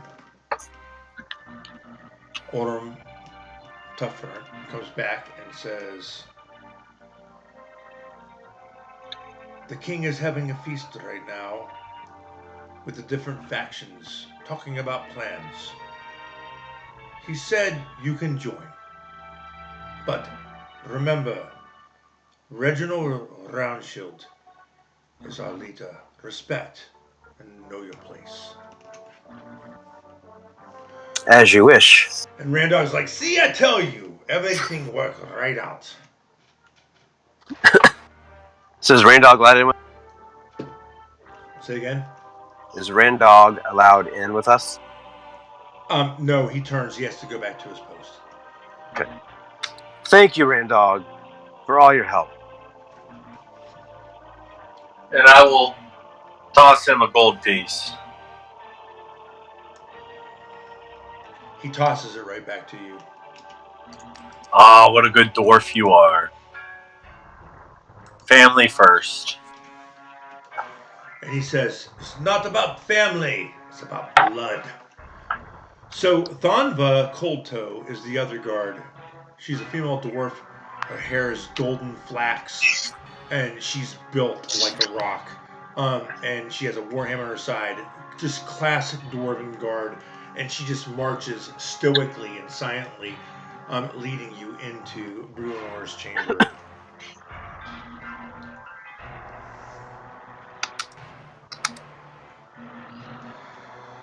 Two giant double doors open, and you smell roast pheasant, venison, roast broth, which is kind of like the ox, all kinds of root vegetables, soups. There is much ale and wine about the table, and you see many servants bustling about. You notice in 5 of the chairs, you see banners. You see the banner of the Harpers, the harp. You see the banner of the Order of the Gauntlet, the fist. You see the Emerald Enclave, the stag head. You see the Lord's Alliance, the shield, and the Zentarum, the snake. And you remember very quickly the last Zentarum agent that you actually helped hide when everything was going south in Waterdeep. Sitting at the head of the table is this young dwarven Mel. He has no beard. His hair is red, his eyes are bright green. He appears to be only 33 years old in dwarven years. You said Round Shield, right? He hasn't given his name yet. Yeah, Reginald Roundshield. He's a leader. I don't know if this is a leader or not, but that's a leader. They all stand, they look at you, and the young dwarf points to the empty chairs around the table.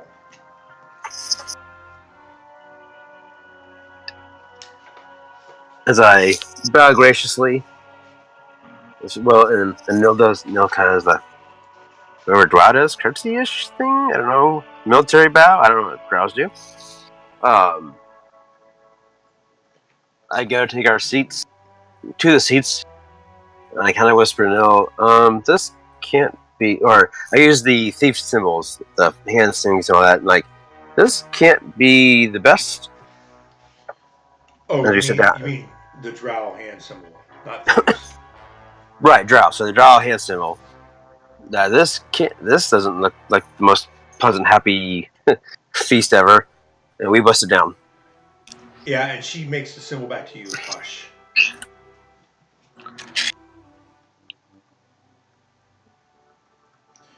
So you sit next to the Zentarum agent, Othello. You want to know, she is graceful. Not the Harper. Okay. I'm sorry. Did you say Harper? You sat next to? I was thinking. I did not say it, so that's totally my fault. So okay, fair But enough. I pick one. I don't care. Send me wherever. Yeah, no. The graceful and elegant is a blade. You sit next to this human that's wearing studded black leather armor, and you see the symbol of the serpent going down against the gold and black background, and she eyes you very closely, and then she looks at all of you, and she kind of nods. And Fardrin, you and Diessa are sitting next to the Harper. Ooh, I lost you. Yeah. What? I'm sorry. Fardrin and Diessa sit next to the Harper, who Gotcha. is a human male wizard. And you know him right away, Fardrin. His last name is Roaring Horn. He hails from a Waterdavian noble family in the North District. And you know that he is a wizard, and he is part of the wizarding circle in Waterdeep, but he hasn't been there in a long time. You also know he likes to gamble. Behind him, you see this shield guardian, this helmet and plate mail and a shield with a sword floating behind him. You sit next to him. He goes, Oh my gosh. and he goes, oh. I take it you are from Force Grave. From the looks of you, I've heard a lot about you. Fodrin, is it? Oh, it is great. And a keen eye. I look at it and I'm like, I just kind of get that lecture like, oh crap. It's great to see you. Can you Okay. Let's do that again, Megatron. You're cutting out a little bit, Daniel. Yeah. Sorry.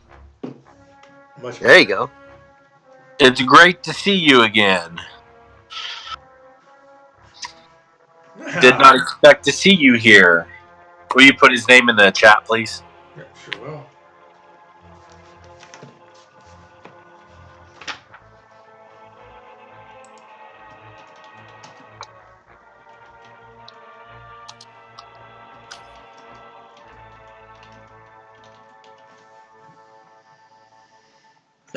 Oh, I spelled his name wrong. Well, I wasn't even remotely close. It was Z instead of S. Okay.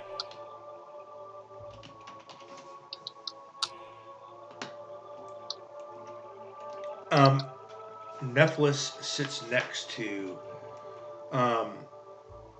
Morista Malkin, this shield dwarf, who is part of the Emerald Enclave and is sitting right next to Bruner Battlehammer, who is Reginald Roundshield, and the Lord's Alliance individual is a half elf noble. And the Order of the Gauntlet is a human fighter and devout follower of Tyr. And you see the symbol of Tyr on, his shield. Um, and Sir Lanavir nods to you and says, "Justice be done."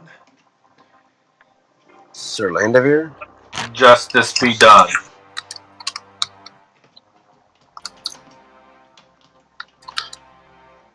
Sir Landavir was Lord of the Gauntlet? Yep. The others have not given their names fully. Okay.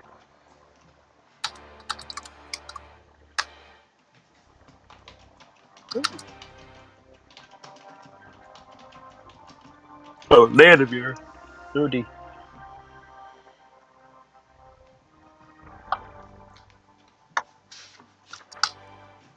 And the king, Reginald Roundshield, this young 33-year-old. When I say 33, not human, 33 dwarf. Right, so really young. Barely of age. Like 40 is like of age of dwarf, right? Right, you're talking like 12 years old here, basically. Yeah, 13, 14. Yeah. So I see, it's very kind of you to join us. So I was to join you. What kind of go in the room like they're all looking at us and like what allows us this great honor?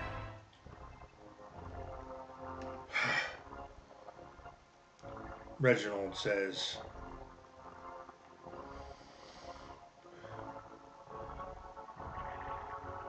"We were talking about the dangers that lurk beneath and trying to come up with a plan, and it seems that the same God that has kept me living on in this age and didn't let me rest from my death and going to the anvil has called you to us. My friends, Drizzt, Kettabri, Wolfgar, they're gone right now. Different things. Regis is long gone now and resting finally. We were looking for a miracle and it looks like it found us." Oh. I kind of like do the old look behind me like miracles where?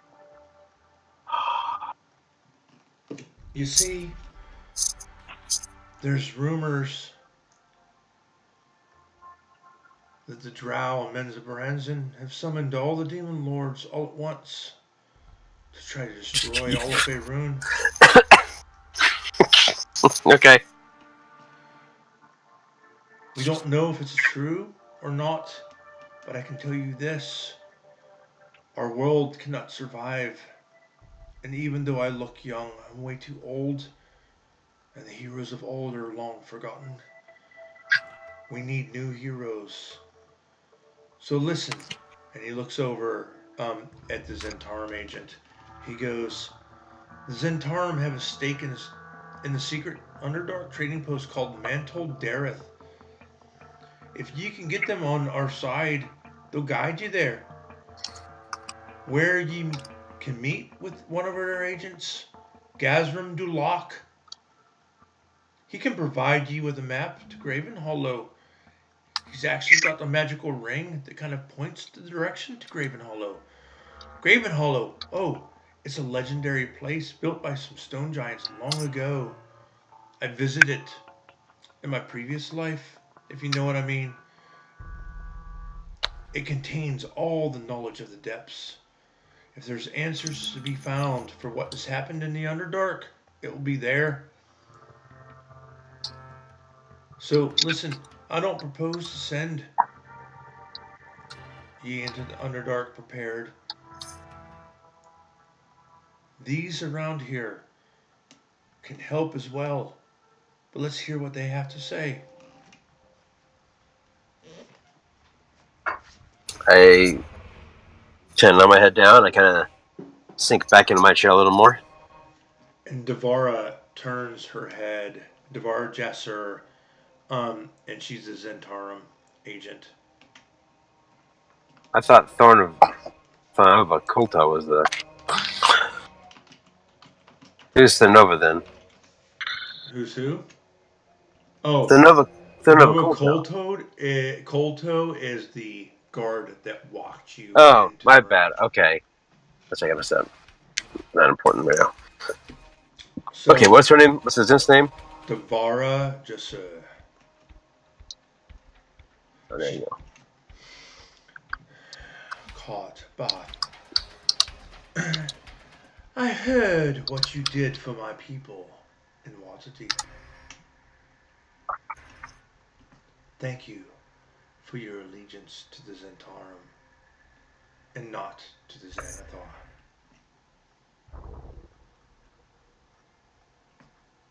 Might I say that the L at the W is some of the best I've ever had? And she kind of looks over at Reginald and smirks and then looks back at you guys. At me or at? I say I played. All of you. No, but she's kind of looking at like, you and Anil because you're close. yeah, I kind of point at Frogger and go, yeah, that's that guy. I kind of much. She goes, mighty are you in your deeds.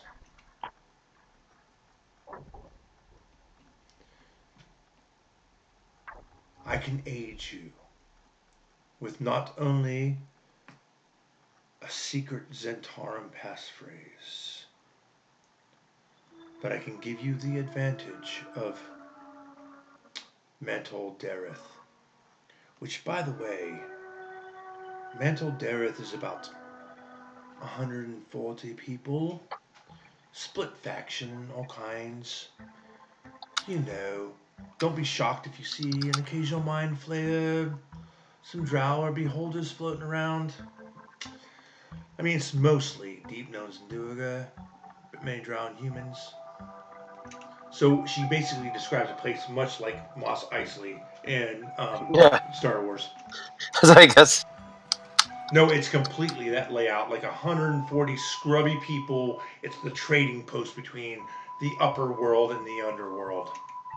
Some crazy, the old crazy prostitutes that are all different races, then the weird alcohols because of the crazy bar, and lots of scoundrels in the corners kind of thing. Oh yes, anything you want can be found here. Maz Eisley meets Piercing Pony. Yep. She goes, if you go on behalf of all the joint alliances, I give you the secrets and the rules of Mantle and secret handshake and passphrase that will get you through anything to Zentarum and to help you find Gazrim.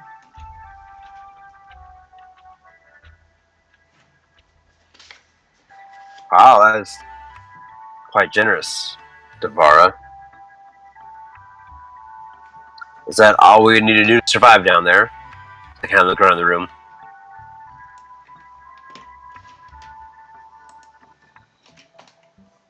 And that's the guy that you need to meet, Gauntlgrym Dulok. In the trading post of Mantle Dareth.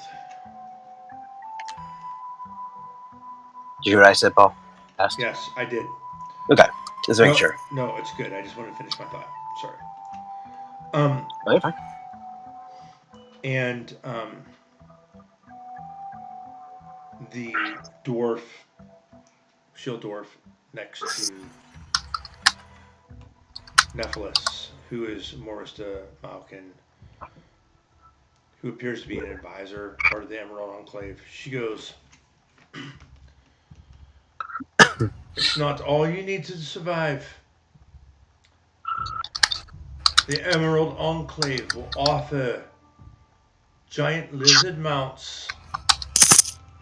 They will help you traverse the wild and scary Underdark. They move and climb quite well. And, you know, the saddles keep you strapped in, even if you're upside down." And what was her name? Morista Malkin. And it's in the chat. Where is he? Oh, way up there. My bad. Yeah, Marissa, right?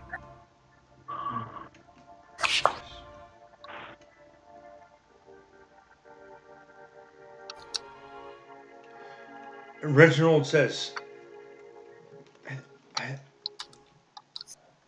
I think we might be a little bit too pushy. I mean, let's all slow down just a minute. Wait, you just come to my feast, you wanted to see me, and we've already started pushing the weight of the world on you. Let's all take a step back. Why did you come to Gauntlgrym? My great wizard friend here needed to talk to the mighty Moradin. And I believe he has what he has come for. Is that correct, Fardrin?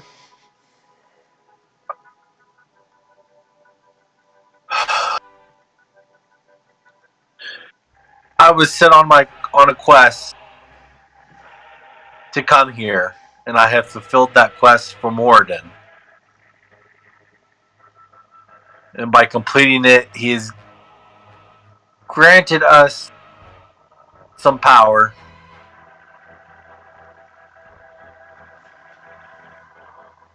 And if that be the... God, sorry. Yeah, and it's... And honestly, this is the first time I've ever been underground. And I feel like I'm at home.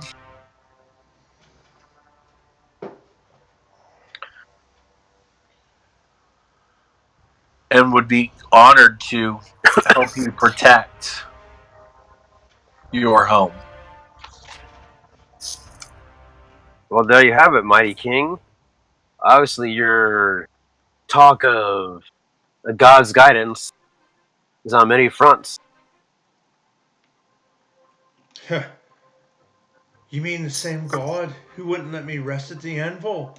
Are you talking about Moradin, who let me come back from the dead and makes me start a new life when I'm young again to live yet another 400 years all over again? What kind of cruel God do we serve that he would have me live 2 lives to lead? I am old and tired even though I look young. I don't know if you call this thing creator God, if it's a good thing or a bad thing. I can tell you, I feel like it's a curse right now. I look at the king, and I look at Fardrin. And then I will say, when I came to the city, I had no eyes. After spending some time in the tabernacle and in meditation to Morden,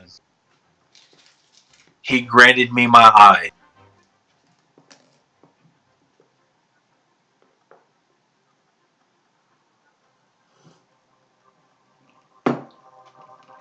How old are So you? there was a miracle yesterday. Yeah.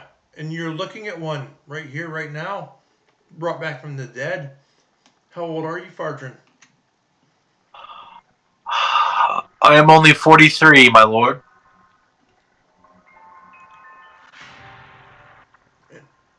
And although I look 33 to you, I've lived 433 years. I hope your eyes lead you to see the truth. But that being said, obviously our Creator wanted me to stick around for a little bit longer. Maybe to give you guidance, maybe to offer you this help I'm about to give.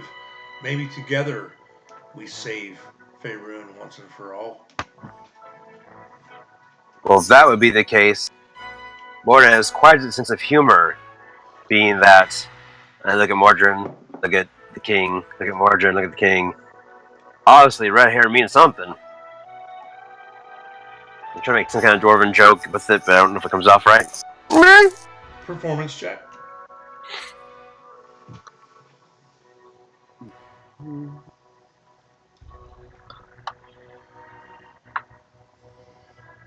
Why did I... That's weird. Oh, check. Grab dice. No. Wow! Please forgive my Asimar friend. Your asshole That's friend. my ass. Asimar friend. Even though he is big, he is still younger than both of us. I look around like, yeah, okay, that didn't go very well. I just kind of sit back down. I was kind of leaning forward. Make a quick persuasion check there, Fardrin. Oh, dear God, make him a persuasion check. Yeah. Please, Jesus. Can I see it or not? You guys watch as Nephilis is kind of winking at Marista Malkin. You try, and you watch as Reginald Roundshield just shakes his head. Like, you can't stop it. Yeah, It's like, you shouldn't try to save an outsider. Just let it fail. the awkwardness is real. He would forgive. He would forgive an Asimar for not knowing Dwarven things. But you trying to save him is just like, just stop. Just stop.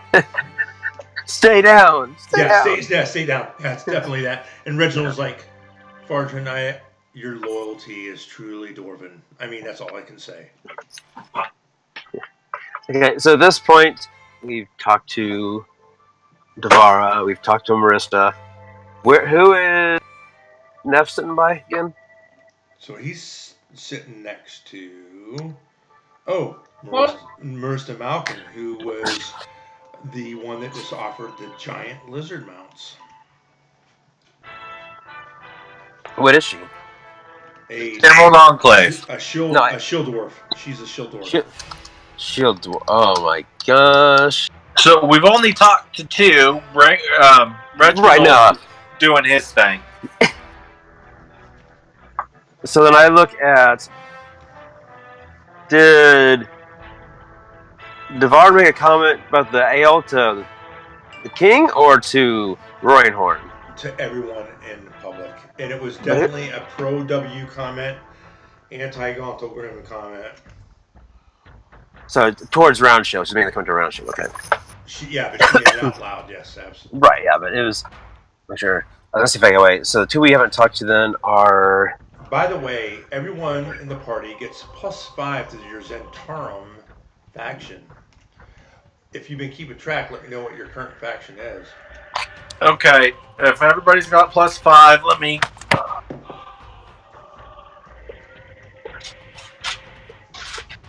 And while Fardrin's doing the math on your faction for that faction... We're all 7. Okay. Except for Diessa, which would be 5.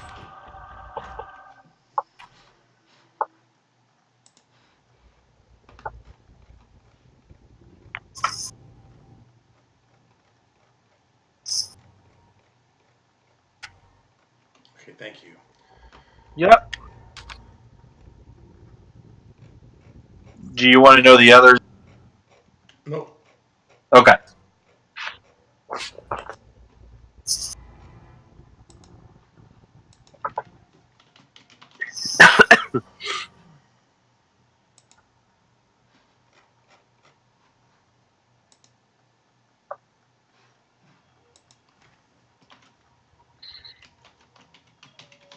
I'm looking up something really quick. You're fine. Thank you for the heads up. Yes. I know. Yeah. I get quiet sometimes. I'm trying to do better about that. No, it's good. Yeah. Getting quiet's not a problem. Having If a you just history. say, "Hey, I'm looking something up," then we know that you're still there and you're doing something. It's not Instead of maybe not quite so there. Let's call Becca. That's it's gonna be my new memo. Go slap Paul on the head, please.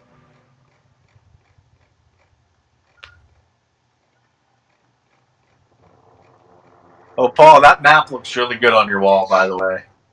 Oh, I love it. I look to my right and it's like all huge. Like, I turn, I see in the small teeth, and I just want to start making an adventure about that, right? Yep.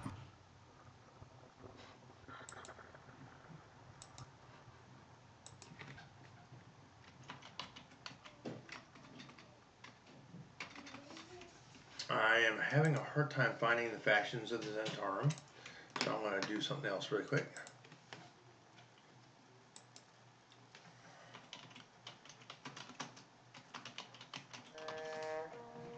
Apologize for being a little bit slow on this. Yeah, you're fine. Thank you for your patience. Really get it. Yeah, really get it right then. Right? I mean, I just read this article about like, don't say sorry. Oh, is that what you sent me, Eric? Don't say sorry. Say thank you.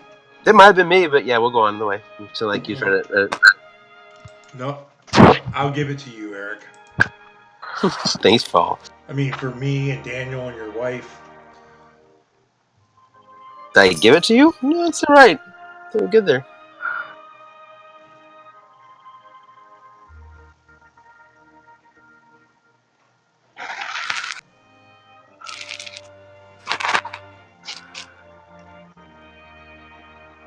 Still looking.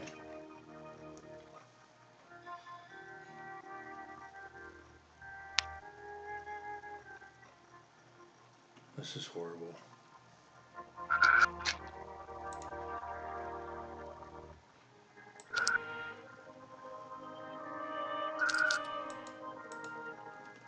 Okay. Right then.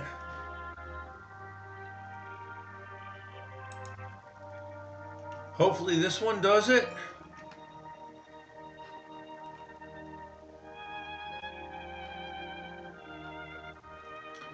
Nope. I'm just quite lost, but y'all just got a title. I'll get back to you later on that. Let's just keep moving. Okay, I'm like.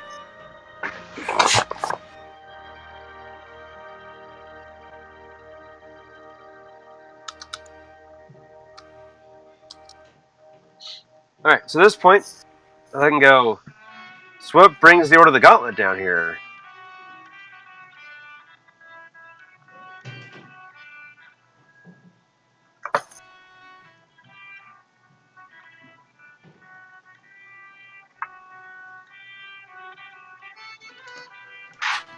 So you say this to Lord Laniver Strail, who is this So yeah, paladin. Sir Lanavir looks pretty cool, dude. He's holy, I'm holy. I'm paladin, he's a paladin. My eyes glow yellow, his eyes maybe glow yellow, I don't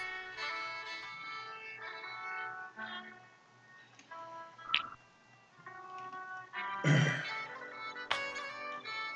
Praise be to Tyr and justice. And to crap. What's my god's name? Mora. What was her name again? Melora. Melora.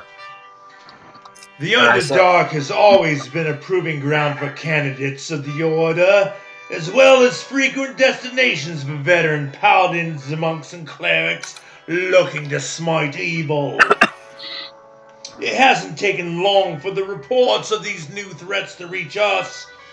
We're here to make sure that it's put to a stop. These demon lords that we've heard about are the kind of evil that the Order of the Gauntlet is sworn to destroy. All members of our Order see the evolving situation as an opportunity to deal a mighty blow to the forces of the Abyss. We would like to see these demons sent howling back to the pit where they came from, if you know what I mean. Nice job, by the way, Paul. Well, yes, life is always important. I see you don't need much more muscle. I can give you this +1 warhammer that was given to me by my granddaddy. It's old, but you know magical items never rust and it looks brand new, so why wouldn't you? The ground. Who would need a warhammer? A +1 warhammer. Maybe Fardrin, who doesn't have one. Oh, yeah, that's your point. I'm like, who doesn't have a? Oh, wait, the wizard. Sorry. Yeah, I would take it. I mean, you can't just call him a wizard. He's kind of a cleric now too. Yeah, I forgot. I look at the wizard and go. I look at Fardrin and go. I believe that help you out. Is that correct? I mean, you are big brony and all. You are so funny. You know my skills lie in other areas. But yes, just in case for close-in fighting, this would be nice. And then the Lord's Alliance representative speaks up.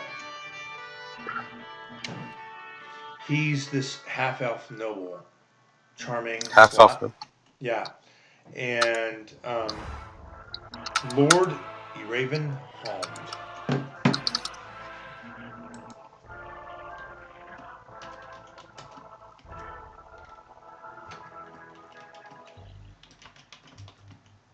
Where's this Lord? Oh, there. No. Did you put him in chat? I just put it. Sorry. He's charming, sly, and worldly.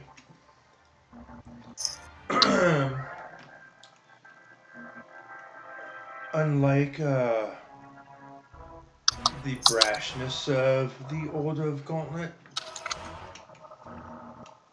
you know we cannot have trade and disruption of the trade and the free world be undone.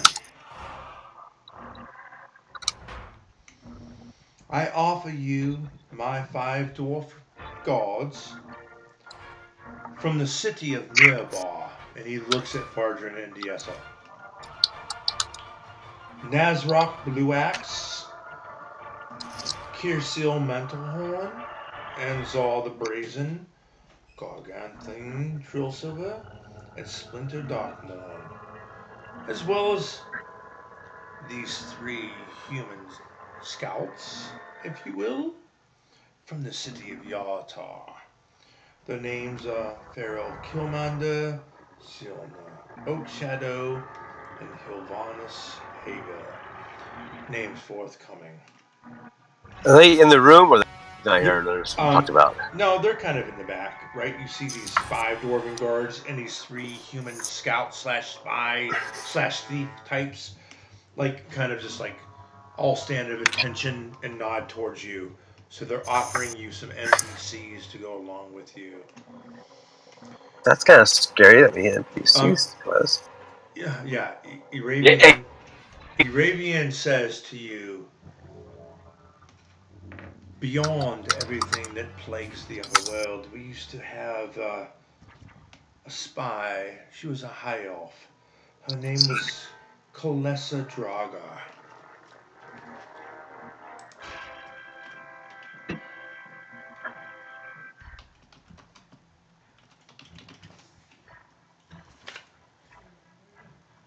she was sent to spy on the Drow several years ago. She uses her magic, being a high elf, to disguise herself as a dark elf. It kind of looks over the mill. So please, you must know that we lost contact with her several months ago. She was giving us all the ins and outs of Ben's Branson, and then all of a sudden, quiet. Subscribe to our channel. And, be careful not to attack any female drow without first identifying who they are. Oh, sure, put that caveat in there now. It would be a great blessing to us, and we would pay you richly for knowledge of what has happened to her, for better or for worse. If she has been captured or compromised, you would bring her back to us or put her out of her misery and let us know that you have made things clean. This is Lord Ravian say this, right? Yep. So they offer 8 NPCs, 5 guards and 5 thieves, scouts. And then find Calesta Draga.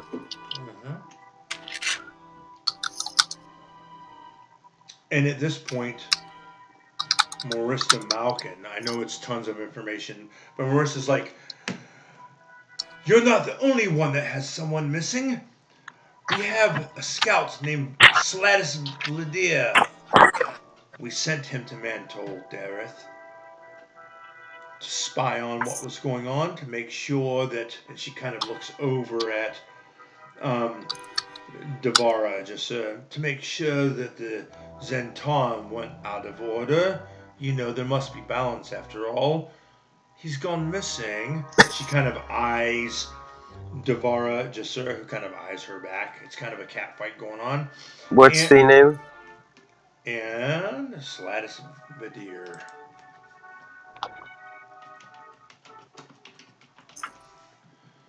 He is missing from the Emerald Enclave.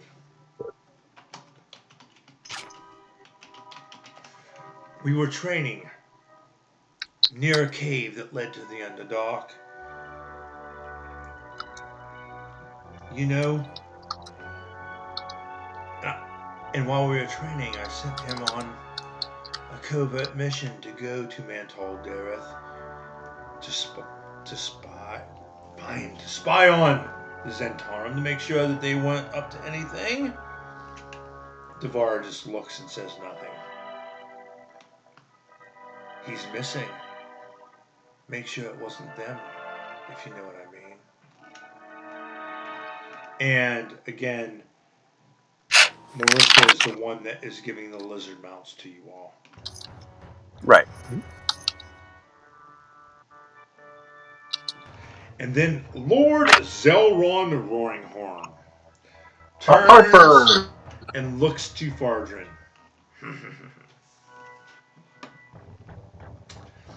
Fellow Water Davian,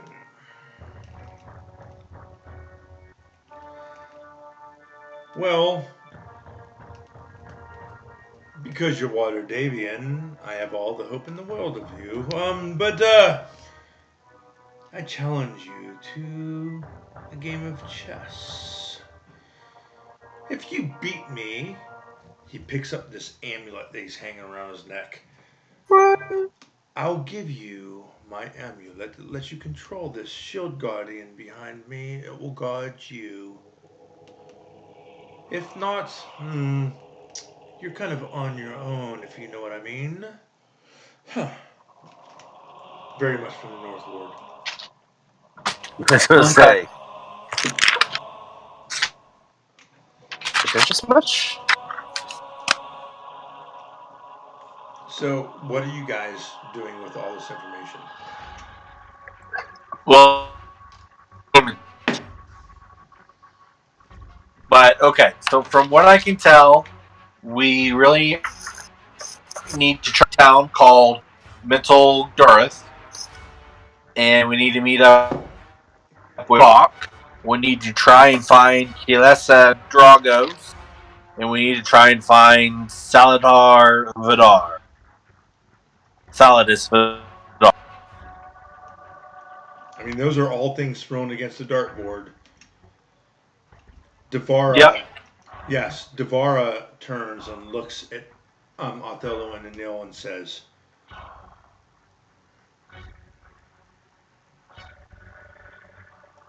"If you accept this, again, I will give you our passphrase and our secret handshake.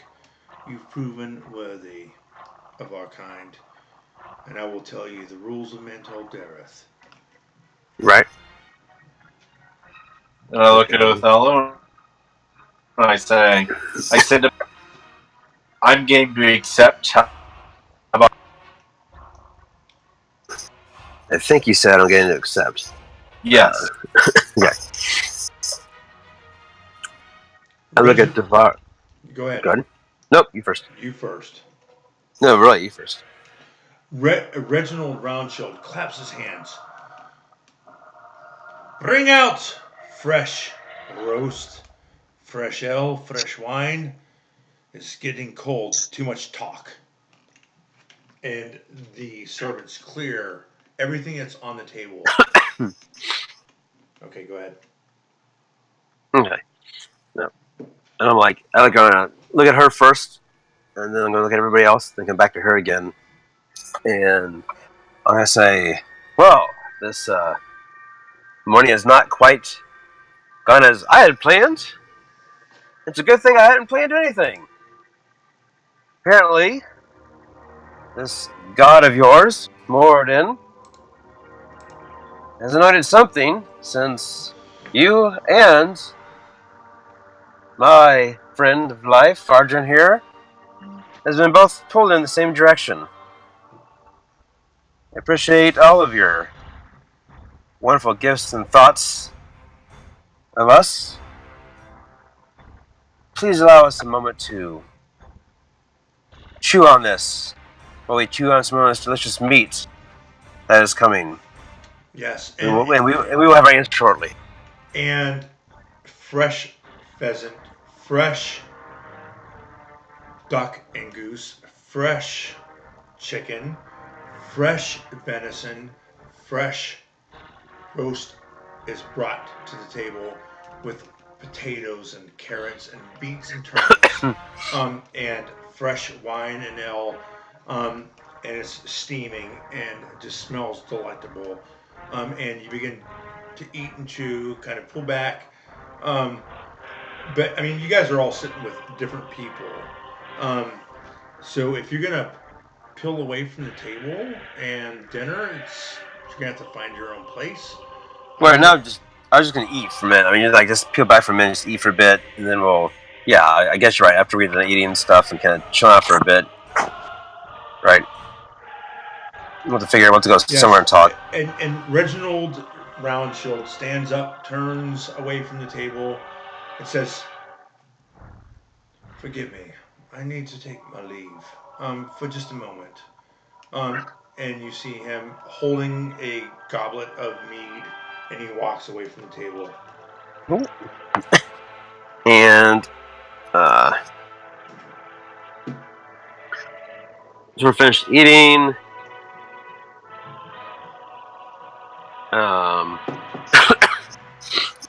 And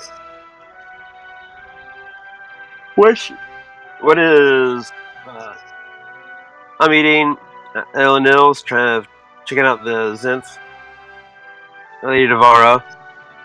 What is Farajun, Diasa, and Nicholas doing? Hold on. Let's check some stuff out from Nephilis.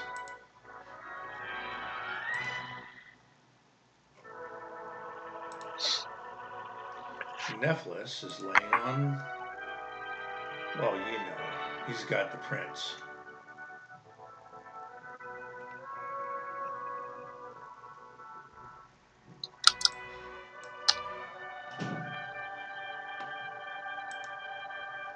Yeah, I doubt.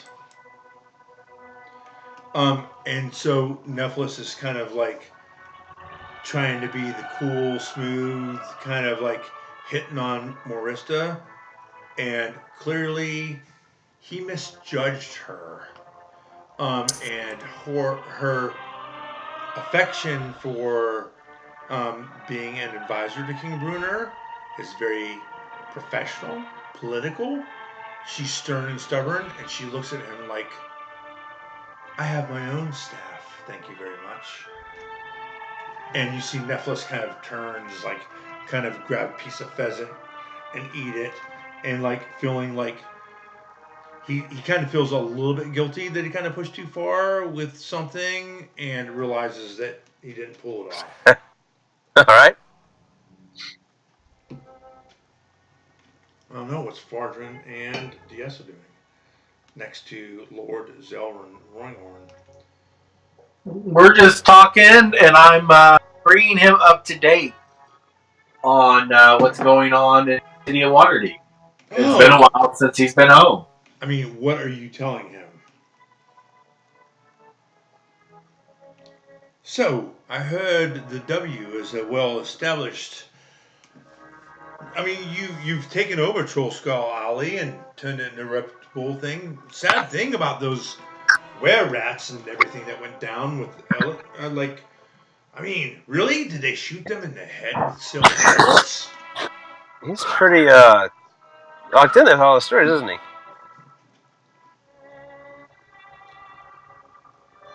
Yeah, it is true, unfortunately. But did you hear the big news about the city being turning around and some gold that had been that had disappeared had been found and Yeah, I mean, I am Hopper, right? I mean, yeah, you know, Raina says many good things about you, but rumor has it that you took the money and gave it to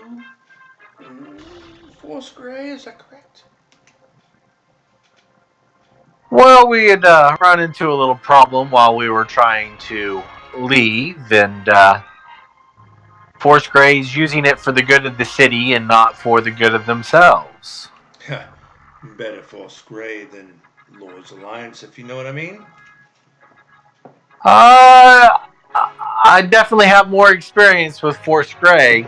Not a whole lot with Lord's Alliance. I mean, you can never trust a Silver Hand. Those.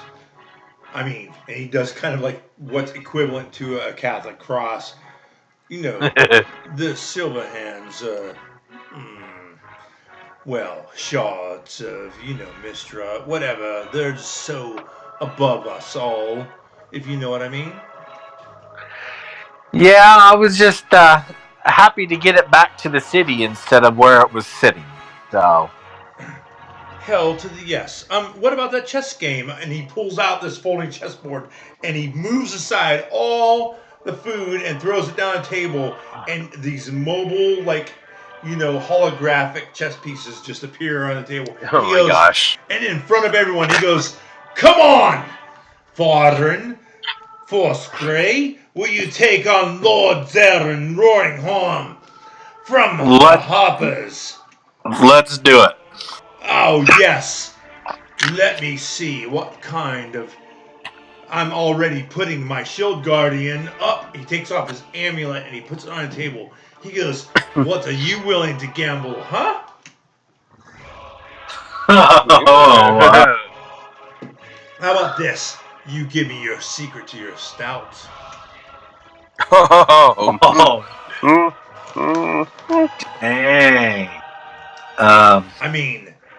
I mean, hey, who wants a better end with Dernan than me?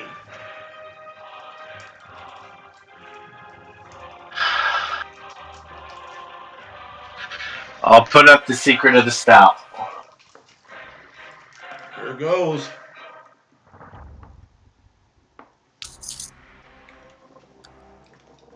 This game lasts over the next hour. Reginald Roundshield doesn't come back. We'll get to Othello and Nil in a little bit. Diessa is kind of cheering Fardrin on. Nephilus is lost and just eating. and drinking. If you need, let's see. If you need my inspiration, let me know. What else can we do to help you out? Yeah, you can give him your inspiration. All right, I'm gonna uncheck it. You get my inspiration. Okay, so You go can do ahead. it, Fartran. Farjan, you have inspiration once, and remember, you can give this guy your lower roll, whatever it was, a 9 or whatever it was. Yeah, it's a 9. Six. Was it 6? No, 9, 16. Was it 9. 6? It was a 9. I am going to cast as a cantrip on myself. Are you sure? He's a wizard. Oh, I guess that's true. No, I'm not. I'm warning you just because you would be smart enough to know that you would need a sleight of hand to pull it off. Any cheating would be considered. Very frowned upon. You are correct. So, yeah. So no, I won't. I won't. Sorry, I'm not going to let you embarrass yourself, right? Yeah, no, I'm not going to guidance myself then. So, I mean, if you want sleight of hand, all no, the aid is no, yours. Just no. know what happens in front of everybody. So no, I have inspiration right now, and then DS has inspiration that she'll lend me if I need it, and then I have my 9. So, Okay. So the pawns move out. Knights, bishops. First roll after the first 15 minutes. This is an intelligence roll. straight intelligence. Okay. Straight intelligence. Can I see or not? You can see, and I'll let you see his roll. But it's gonna be +9. So you tell me. So you're using your advantage. Yeah. +9, 29. And he takes the You middle rolled a ground. 20. Oh my Yes, gosh. and he takes the middle ground of the chessboard. He takes one of your knights. He takes several of your pawns. The 2 bishops are aligned sideways, and one of his knights are positioned. Your rooks are trapped. It's pretty tight. Like, he's got the middle ground. you know, Fodrin. Sometimes the wisest thing is to move slower. Can you see where you're going? It's all part of my master plan. I bet. He picks up the goblet, drinks some wine, puts it down, and he goes, Rook to B4. Next check. So, are you giving him the lower number, or what's going on? Yeah, I'm going to give him the lower number. So 9 plus 9, I believe, is 18. 18. Beat an 18. I'm not going to do it. Oh, whoops. +4. No, I didn't do it. You still have DS's advantage if you want to use it now. Yes, I do.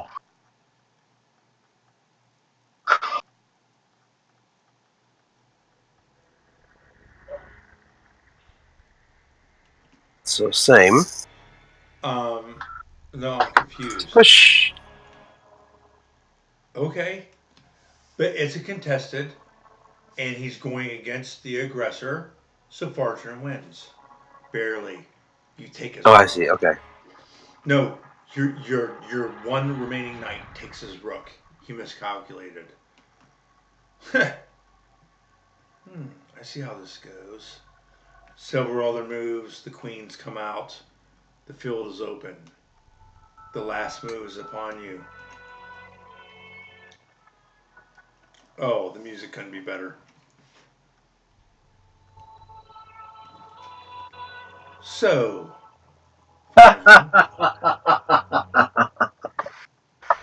Oh, you lost. Yep.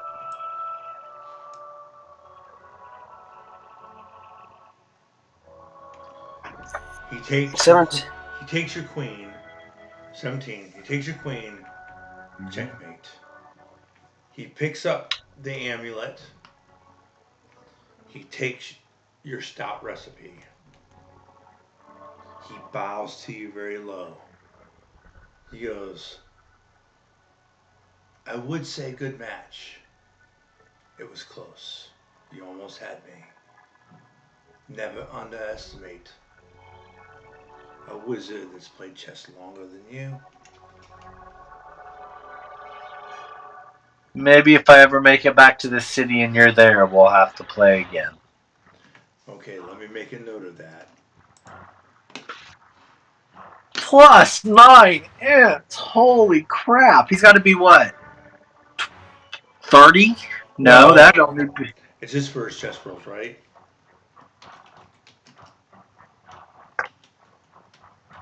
Ugh.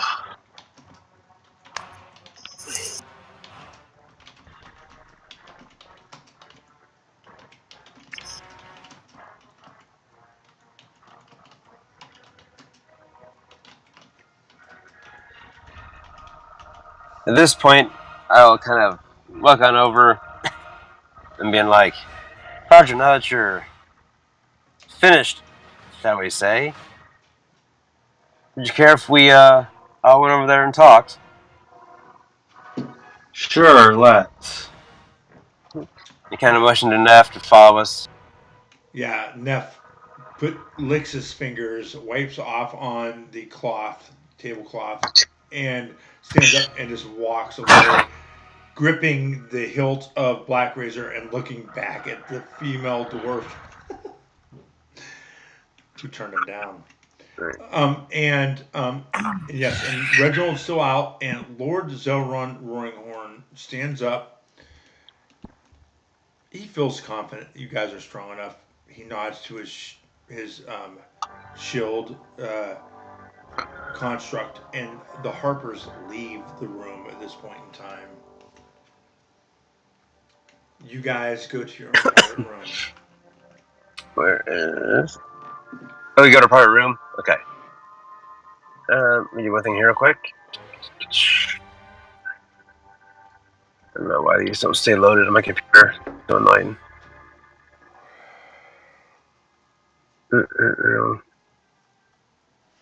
Hey, I'm loading a module. Give me 1 second. Actually, screw this. I'll get it fast this way.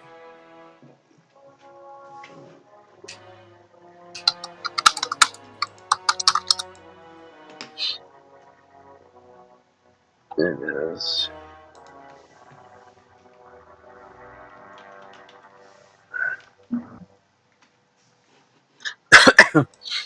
Okay.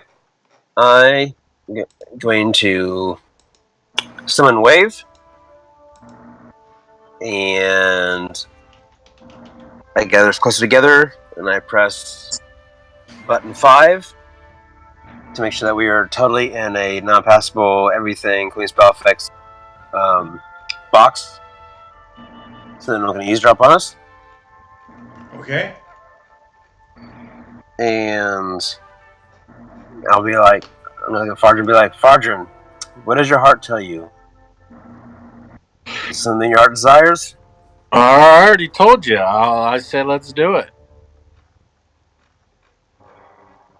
Yes, I assume you feel the same then? The same connection at all? Underground is amazing. I don't ever want to go outside again. The deeper, the better. Right, honey? And she gives me a wink. God. I kind of paused that bad dad joke. Harassment training today would say no. Yeah. And then I look at... And then she smiles and gives a wicked grin at Anil. Not that you would know anything about that, sweetie. No. And Anil says, oh, no, you're not the lower pure, if you know what I mean. Well, there's something. Yeah, I do. And I look at Neff and I'm like, are you still up for this? I mean, I guess Razor would be happy.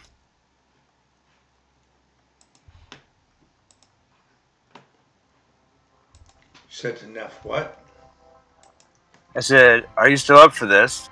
I guess we can make Razor happy. I'm doing pretty good. Like, I'm holding them down. I don't know how I'm doing it, but I'm getting kind of lucky. Must be Tamora. Yes, I need to kill some shit.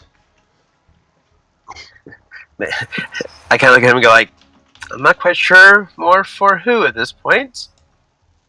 And then I think the sooner we're out of the city, the better. What do you think? You're the one who seems to be hesitating here. Yeah. I look at No, and I'm like, do you truly be able to handle going down there again? I don't have you player Fox. I don't know how to. Othello, do you not see the advantage? I am female. The advantage, yes. I am female. You are male.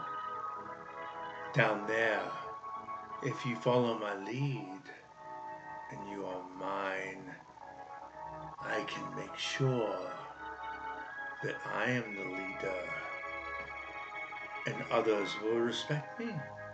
No? No, that's very true. No, I do not want to take advantage of you in any way or put you in a place of harm again. I've been in enough harm's way. You've given me my freedom, Othello. I am ready, I think, to face the Dark Queen and the injustice. After all, I believe in equality, and it is time to And do back it perfect now. music.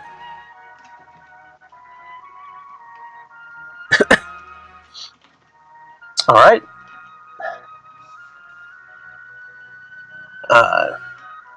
Give me I do have a question that I've wanted to know for a long time in it. What was your house name? You know I go by the name of Nialo. Will you spell that out for me? Yeah, I'm like, what? Nialo. And it's her last name. She goes, but my house name is Mizrim. It was okay. The fourth highest house. Do not mistaken. We are the house of Velkenvive. It is the place where all surface dwellers come down to the Underdark to be processed and taken to Benzaburenzen. And who was the house that attacked yours? Frey Branche, the fifth house. You see, my sister runs Velkenvive, and she's trying to That's make the fifth her way. house? No, the fourth house is running Velkenvive. Oh, running the. Okay, gotcha. Yes. And Faye Branche, the fifth house, attacked the fourth house. Okay. But they fell technically because she's still alive. She's still alive, and her sister's still alive. So the fifth house was wiped out. And Malarn, the sixth house, has taken over the fifth house place. She goes, but my sister, who runs the god house, in the place where, they bring the people from the top. She does not know I'm alive, but let me tell you this.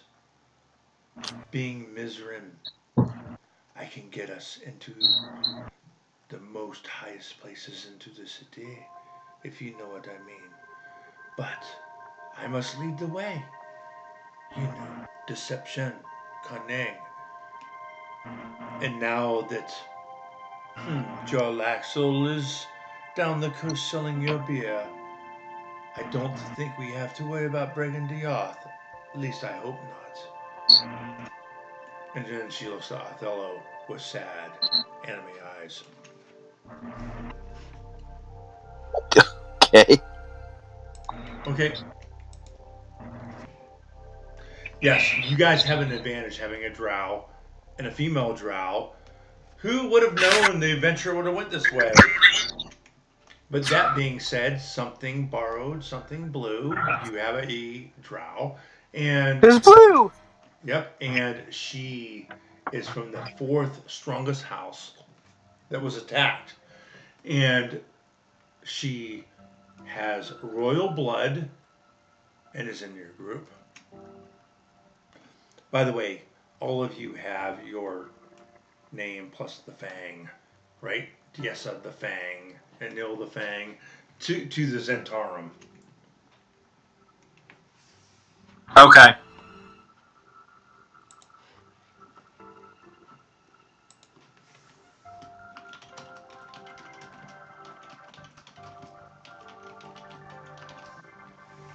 So she was from Zorlarin. Oh wait, no, as of Mizram. Okay, so that was the no. As of 1373, Mizram was fifth. But I gotcha. As of 1484, Mizram now is fourth. Right. His Fain Tibar died. Yep.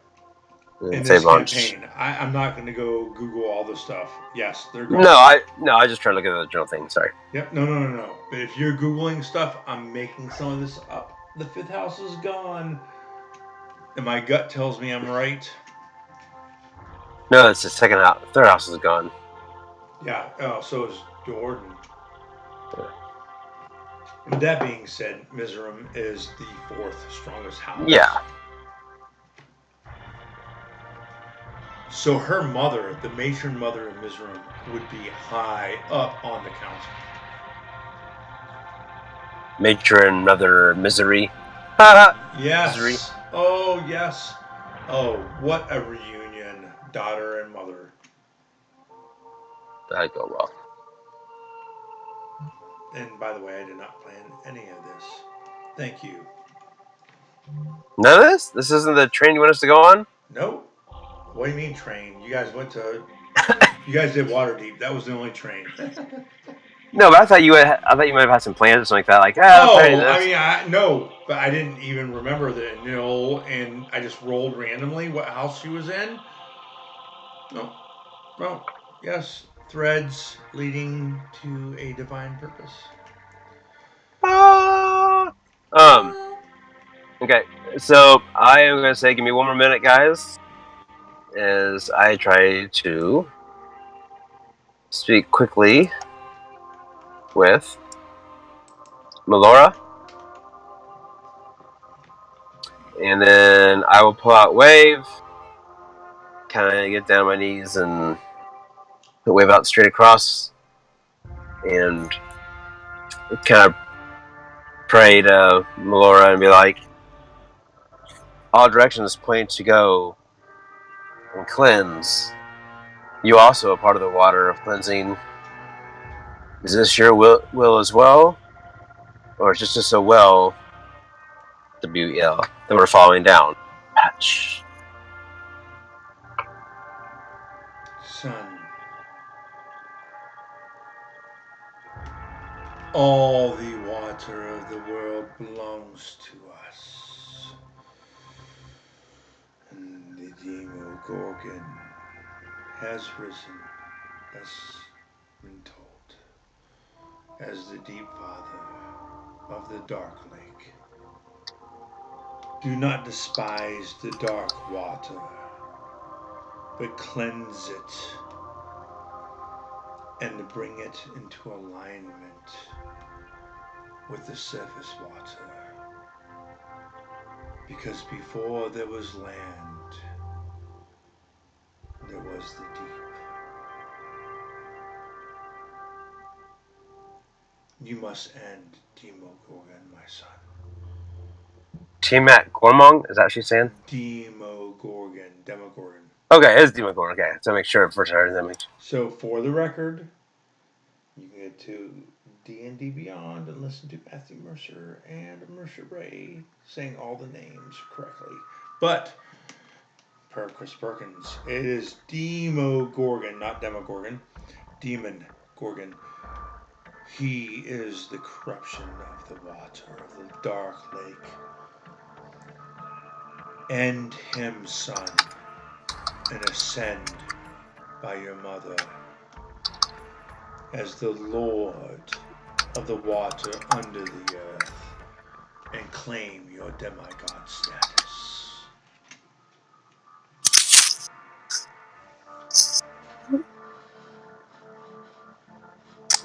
And I go, I will do your bidding, mother. With the lights and the water flow. And I stand up and I smile at them and go, well, looks like we're going fishing. And I press number 6 on my staff. The cube of force goes away. And I'm like, Farjan, would you do the honor, since it's the dwarven kind, to say that we accept?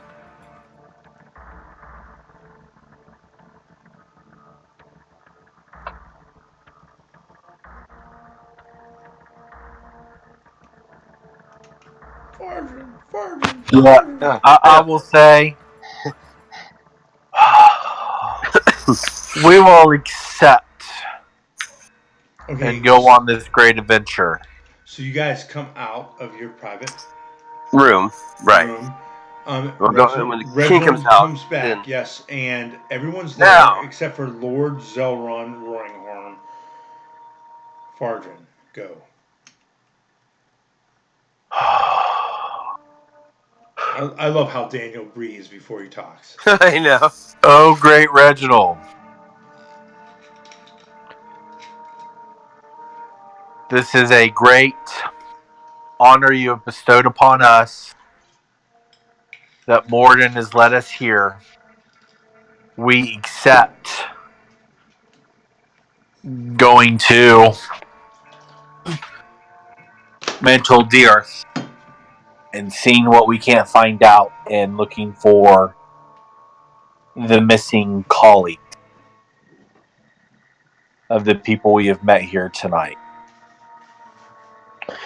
Is there anything else that you ask of us before we set forth on this mission?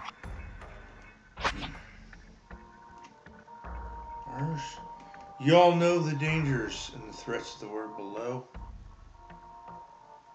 Thank you for your bravery and guile.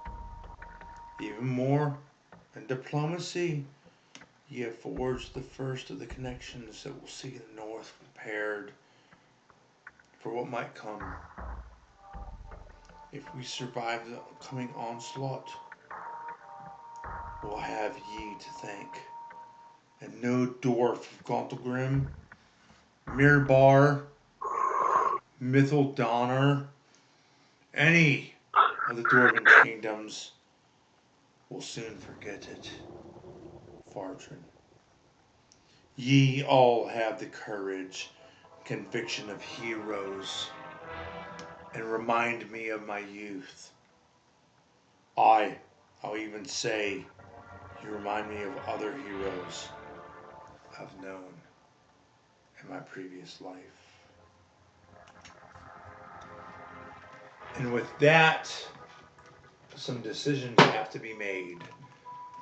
First is,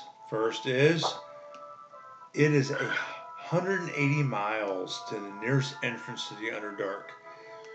The Emerald Enclave offers you lizards. It is a 6-day travel by lizard, which will help you in the Underdark. But you have to cough up your hippogriff flying mounts and never fly, at least for now. And we will do an overland travel. From the surface to Mantal Dareth, it's another 200 miles. So you're talking 6 days to the entrance, 7 days in. With that, and forgive me, Eric, Devara Jasur comes up to you and says, she shows you the secret handshake, which is pressing the middle finger into the center of the palm and doing a Z in the center of the palm. And then she says, as you do this, you must say, 3 may keep a secret if 2 of them are dead. And that is the key passphrase of the Fang for the Zentaur. From now on, if you do a Z in the palm of the hand and you say, 3 may keep a secret if 2 of them are dead, you can get anywhere the Zentarum are. So even more level. Yes. Well, Mori is Xanathar, not Zentarum. Oh yeah, that's right. Yes, and which will come up later. Of course it will. Because reasons. Yes, reasons, and she is so hard Xanathar. She's getting hard, Xanathar. It's happening. Yeah, no, it's happening. I actually might put the Friday night group against the Monday night group. Morris, you saved him. We're going to kill you. Oh, All right. oh no, oh no. As you will find out in days to come, Othello, your letter finds deaf ears. She's not to be found in, the grave of the dead, in the city of the dead. Your letters are returned. Recipient not found. True story. I've been working with her. Wait. So, that means if I sent to my mom? And No, just watch for mom. her? No, yeah. Do the Watch for torture her, stuff? do all this stuff. You get letters back from Nim, your mom. Oh, saying we don't know who she is. Saying Okay. she's not in the city of the dead. We can't find her. And rumors say she's went underground with Xanathar again. So you've actually talked to her. Oh, yes. I've been talking to Allie for a week now. So if we go up against Xanathar, we may have to fight Allie then. Okay, cool. And maybe anyone she reclaims from the Shadowfell. Oh my gosh. Okay.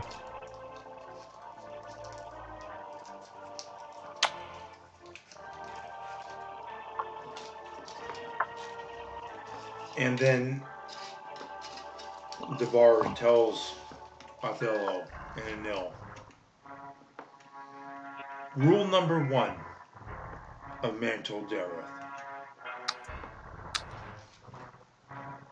There's no stealing of goods from any fellow merchants. I mean, there's only 140 people. Stealing's not tolerated. You know what I mean? Mhm.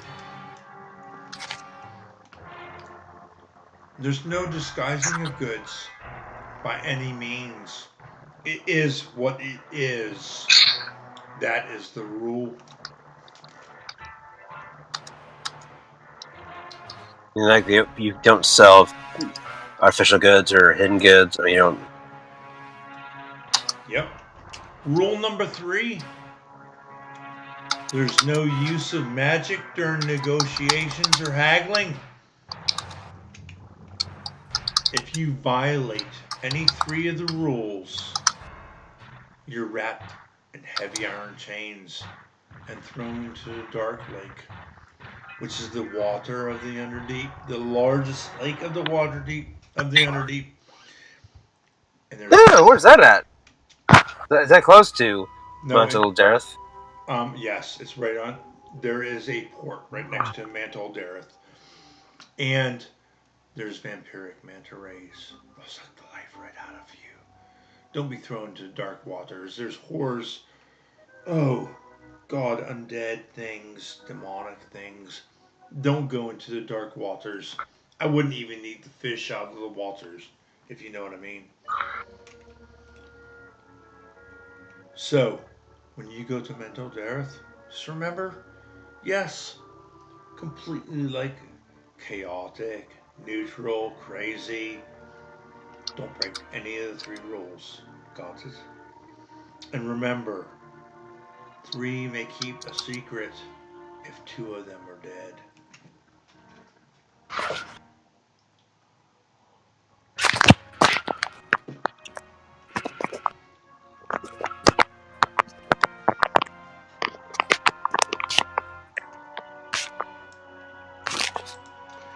And then Reginald Roundshield, aka Ruiner Battlehammer, says, remember, find Gauntlgrym Dulak of the Zentarum He has a ring that will get you to Graven Hollow. Graven Hollow will tell you of the secrets of everything as an Underdark. Do not be distracted by your goals, other side quests. Gauntlgrym, Dulak, and the Zentarum Ring is what you need to find the lost library of Graven Hollow.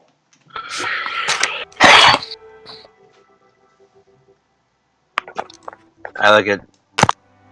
Devara. What is she? What race? Whom?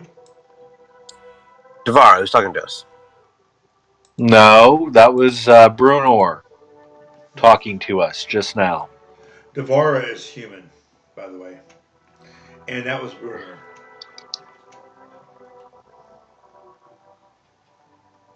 Reginald? Yes. Okay, because Right. I mean, oh, yeah. I mean, if you want to. Devara was. No, Devara. Okay, never mind. No, you're right. We kind of jumped back and forth. I skipped. Devara was going to tell us the passphrase and maps and stuff. She did. But then you said Roundshield told us the no stealing goods and No. hand signals. No. Did I miss a jump? We went from You missed the jump, yeah, because she gave us all that, and then he said that he came out and said, "Remember our path. Focus on one thing. Screw the other side quest." And what is Reginald's one thing? Because that's kill the demons. No, it's to find Gauntlgrym or Dulak. Yeah. And he will Graven give us Hollow the Library. path to the lost library of Graven Hollow. That'll give us the secrets of the. Gotcha. Again, see, that's why I messed up because I thought that was Devara saying that the first time around. So, all right, that's why I'm quite messed up. My bad.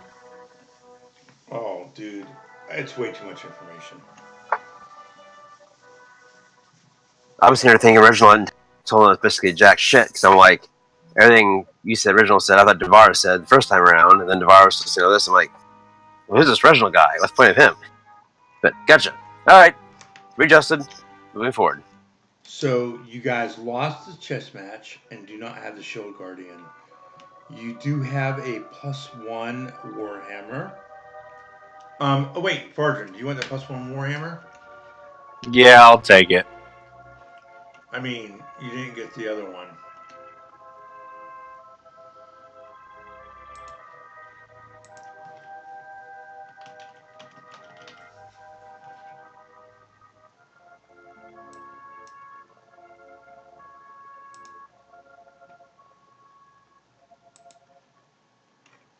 I just added it to your inventory.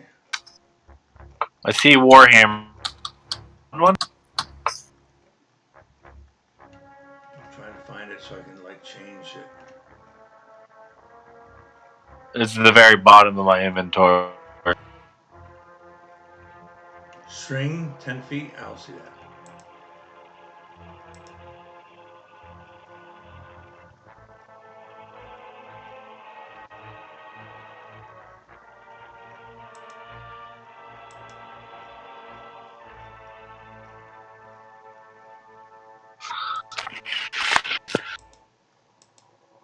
I got it. There you go. Perfect. Thank There you. you go. Yep. Whatever else you gotta do. Take the wielding feat or whatever. Okay. So that's Order of the Gauntlet, Emerald Enclave, Lizard Mounts. Yep. We'll try and find some care of our griffins until we return. Well, are you taking the lizard mounts or are you gonna ride your griffins and go by foot? Your choice. Okay, sorry I didn't make that clear. I want to try and find somebody in the city to take care of the griffins while we're gone. So when we come back, they're still there, they're taken care of, and we can take them and go. Yeah, no, absolutely. Bruner Battlehammer, aka Reginald Roundshield, will make sure your griffins are taken care of. Perfect. And then for the more wrist. We also got to find Slatus Vadir. So I just drug the giant riding lizard into chat. It's shared. I will do it again. We'll work through your on the mount and mount combat because you can take the dash, dodge, or disengage action while you're on a mount. So you can make it. It goes on your turn. It can move its action, disengage or dodge. That's what it does during mounted combat. Um, so it can go 30 feet, which is about what everyone can go. It can climb 30 feet, which means upside down, on the walls, whatever. Think Obi-Wan Kenobi, exactly, from, episode 2. And we're going to take the saddle off the Griffin, the saddle of the Cavalier. It's on DS. Okay. Nil Hazard. Cool. So you guys all have the giant riding lizards, and you have care being taken care of your hippogriffs, and you end up with shield guards and scouts. Do you want them to come with you? Yes or no?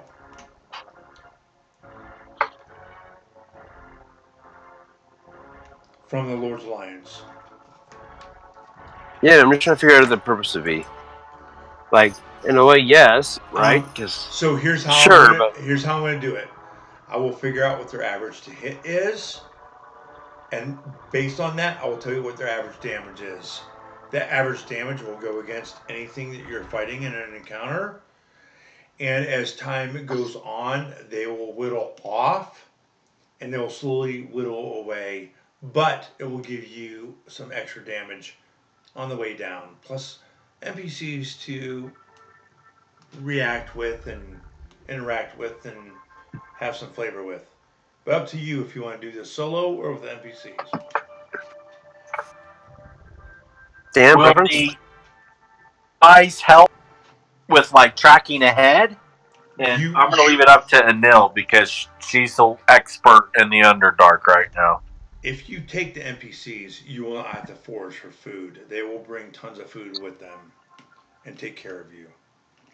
Sure. We can go. We can let it roll, and So worst case scenario, we can always leave them behind. you'll have say, hey, guard the entrance. Yeah, you'll have an advantage on navigation, and you won't have to forage for food. Your choice. No. You mean choose one of the two things, or choose to take with us or not? Oh, you want Anil to choose? No, I'm asking you. Are we choosing to take him with us, or are you saying choose one of those advantages? Are you choosing to take strength in numbers, or do you want stealth and insertion? Well, I'd say strength in numbers till we at least get down there. Then we always have them guard the entrance as we go on deeper in, right, or something like that. We need to. I don't know. What do you think, Dan? I left it up to Anil. All right. Anil looks around, looks at our party size, looks at them, and says, "Do you guys know to get there the safest?" I'm sorry, broke up perfect French. What was the question? She's asking the not the 5 guards, but the 3 scouts if they know the best ways already to get to the entrance and down. Okay. No, wait, 2.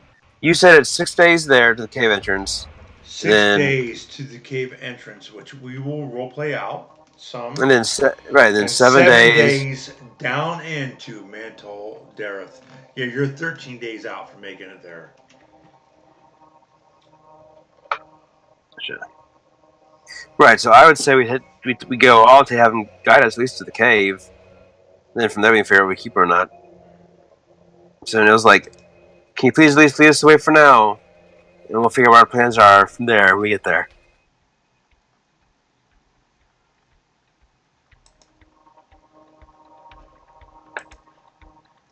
Say that one more time, Eric. I was looking at things.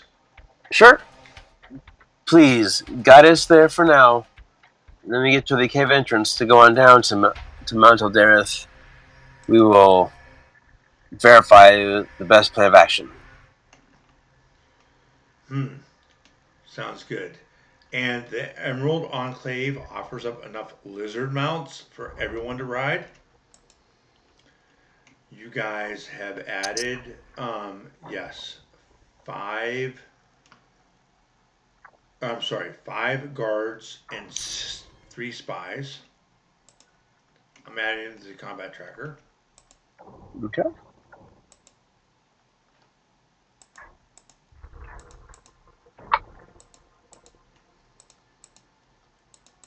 I'm about to give you their names again. You can just put it on there. Combat tracker. Yep, I will do that.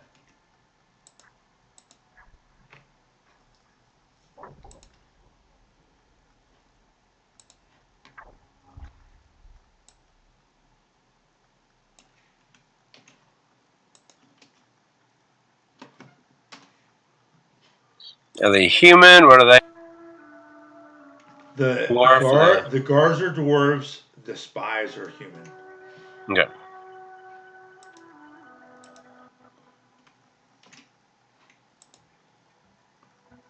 Yep.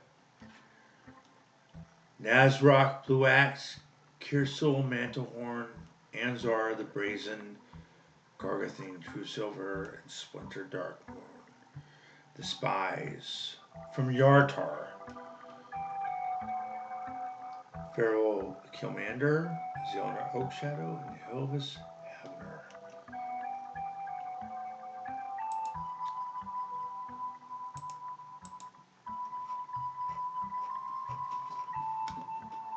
Okay, so you guys have agreed to the NPCs, the lizard mounts, and you have the passphrase 3 may keep a secret if 2 of them are dead, the handshake with the Z in the middle of the palm, and the guards and the spies from the Lord's Alliance. Bruner Battlehammer and the +1 Warhammer. Bruner bows to you and says, again, you remind me of when I was younger. Drizzt, Wolfgar, Canterbury, Regis, please save our world. I mean, selfishly save your business, save your mother, save your friends, but save our world and let there be peace on Faerun.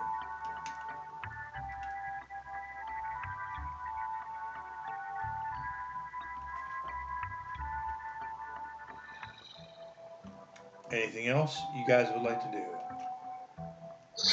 Well, if this is the case, this is our last night here. I'd like to see if there's any rooms in the castle here that we can stay in for one night. Because it's still just 1 o'clock, right? I mean, yeah, no, it's like 4 o'clock in the afternoon. It's not even dinner time. Right, I think we should at least enjoy this day before we descend into darkness and hell. I look at Anil and say, and based on my knowledge as well, what kind of resistance potions would be the best? And Anil says, demon interjection. Poison, you know, drought bolts. But you dwarves are already resistant. But the rest of us probably could use, you know, poison resistance. But, Underdog, you know what you're getting into, right? Mind flayers, purple worms, demons. This is the dark of the dark. The worst of the worst, the fallen of the elves. The corrupt blood of Corellon. all is twisted and corrupt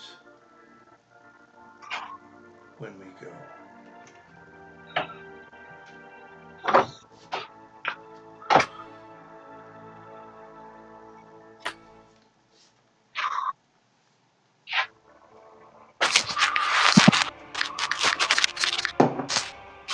So would I know with my intelligence what pots other than poison would be the most advantageous to buy? Drow priests are clerics. There's wizards. I mean, poison is abundant in the Underdark. Disease, the undead,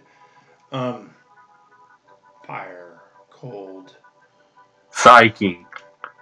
Yes, psychic. I mean, you can't, or you can't prepare for what you're about to go to. But yes, mind blast.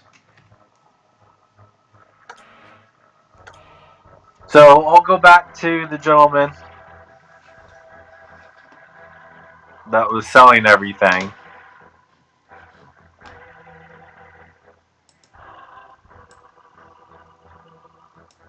And 300 gold apiece, if I remember correctly. That's correct.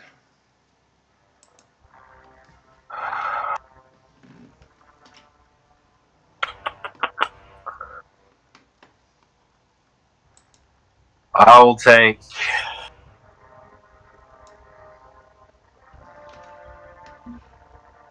3 poison, 2 psychic, Okay. What kind of damage do demons do? Necrotic? Depends on the demon. Oh my god. History check.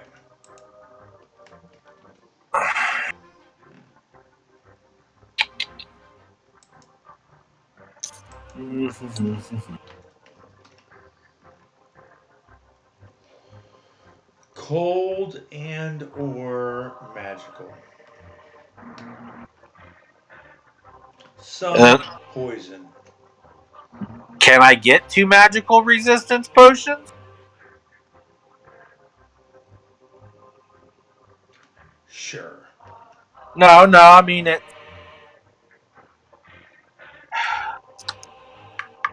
What else do you think, Diessa? Or NL? Ah, the Spider Queen Loth. She likes to bite with a poison. I don't know what else you're looking for. Fire, cold, poison, death on death. We face it all. No way to compare. Fine, we have the 3 poison, 2 psychic, 1 poison to Anil, 1 poison to Othello, 1 poison to Nephilis, and then I'll take a psychic and DS will take a psychic, please. 1,500 gold. 595 for me, or for her. Me. So, 562.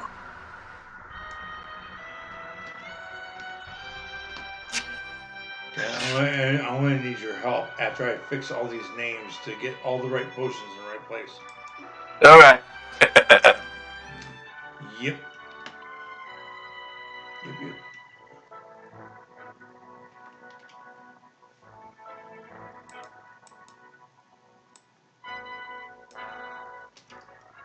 Eric, you with us? Yeah.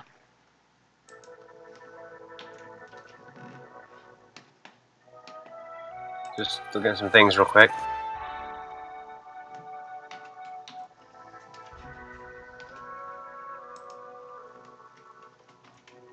I guess before we had left, I would have looked at Brunor or Reginald and said, our friend here has a blade that is thirsty.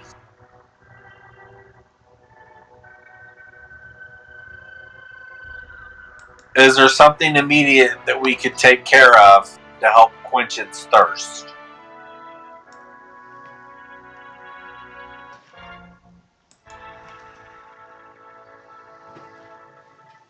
Nothing in the city.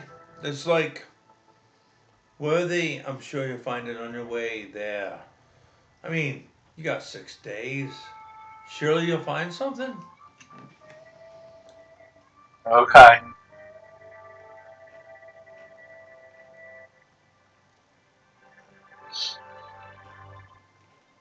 Okay, I think I got this right. All the NPC names.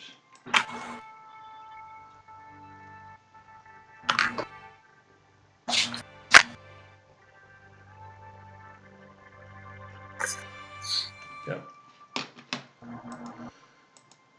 Okay, so no, and Netflix has been doing good. What are you guys doing your last night? I'm sorry, Eric. I was going to talk to Reginald, figure out who the best jewelry maker is in town. We need the pots passed out as well. Okay, jewelry maker is this female dwarf.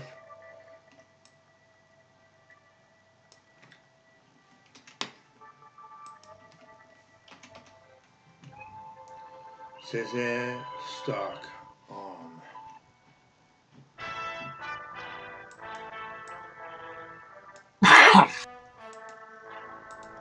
Pots. What pots? I bought 3 poison resistance and 2 psychic resistance for 1,500 gold that I already paid. Yep. So potion of poison. Goes to 1 to Anil, 1 to Othello, and 1 to Nephilis. Because Diessa and I are already poison resistant. But her and I get the psychic.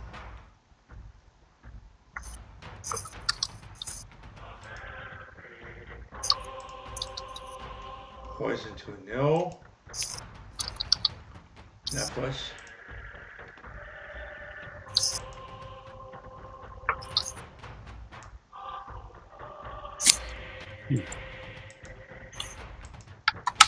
And then I need to see about getting some holy water. You can just buy that and mark off your sheet. Yes, sir.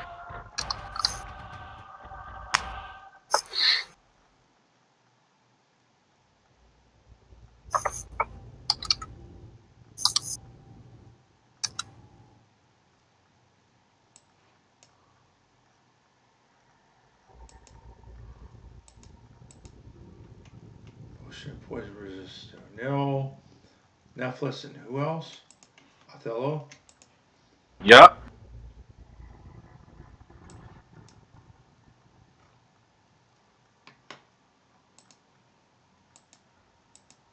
Done. Okay. And then psychic to me and DS.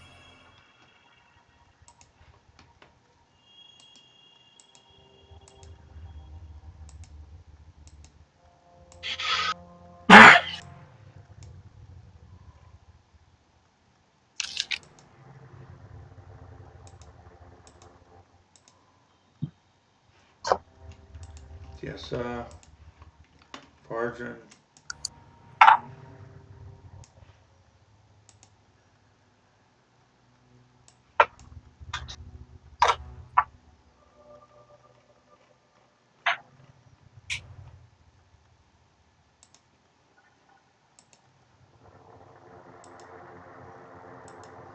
Go.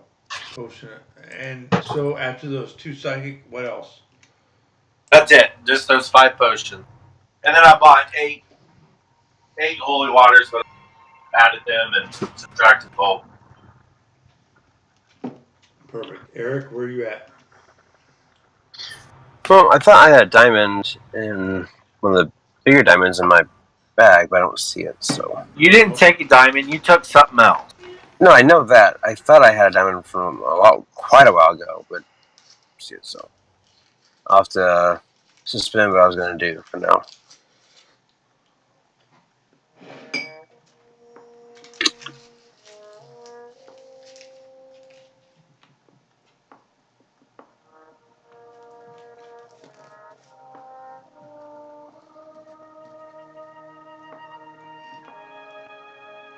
So, At this point, we'll have dinner Mantle. later tonight. Yep, Mantle Dareth. If you have all of this stuff, you need to find Sladis Vadir and Kalesa Draga. Okay. Alright.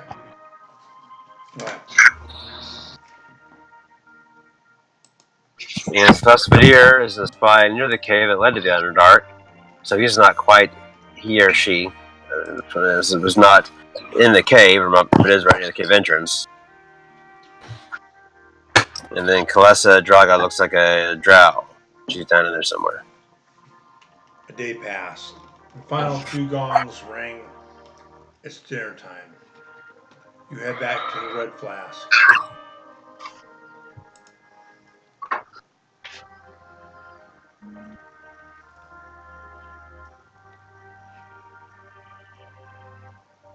Probably your last night in Gauntlgrym. A 33-year-old king, a rebuilding city. The Underdark says something bad's coming. What do you guys do at the bar? What do we do with the what? At the bar.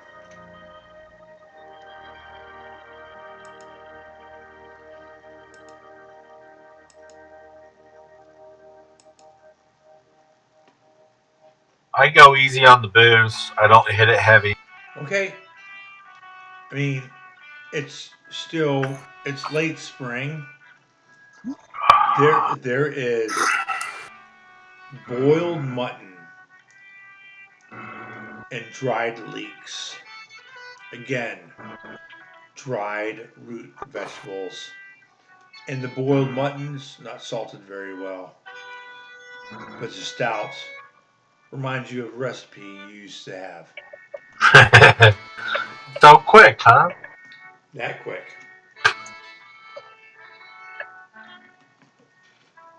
That being said, it is not a W. It is a plain, bland night of just eating here at the Red Flask. You guys look at each other. You signed up for this mission to go to the Underdark, deep within, and Nil being the strongest member to be able to represent as a female drow. Lizard mounts, NPCs, magic weapons. I mean, what does that night look like? Your last night, probably. Well, I mean, you're going to be like traveling 6 days on the surface. Jess is not happy about it. That she has to travel in sunlight.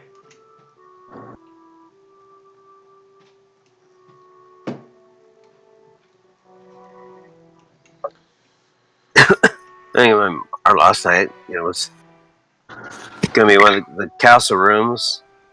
And I'll probably do some more praying and whatnot. And then eventually we will pass out. Probably fairly early. To be ready to go in the morning. Yeah, Nephilis walks into the chapel with Othello. He sits down and says, The chapel. wherever you're praying. In my bedroom. But wait, let's go make a chapel. Let's make it fun. No, Let's go chapel. That's fine. So Nephilis No. walks in, he sits next to you and says,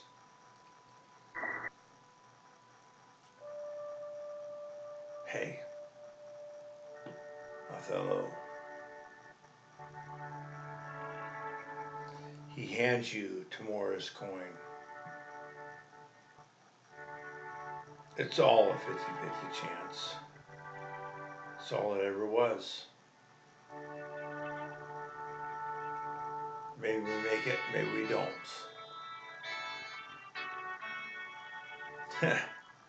Fuck the world. And you now have Tamora's lucky coin to flip every day for advantage or disadvantage. Well, not disadvantage, but if you get advantage. And I put my arm around him. I think you have already, Neff. I think you have already. Maybe.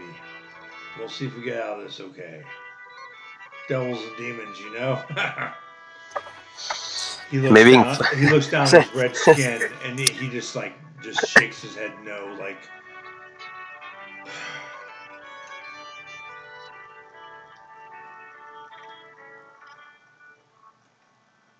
Did you get my joke about fucking? You already have to fuck the world because he's fucked everyone. yes. Okay, let's be sure. And so I'm gonna go. Maybe you can fuck them too, Neff. You never know. You've done crazier things. He seems pretty somber, and it just like, Interesting.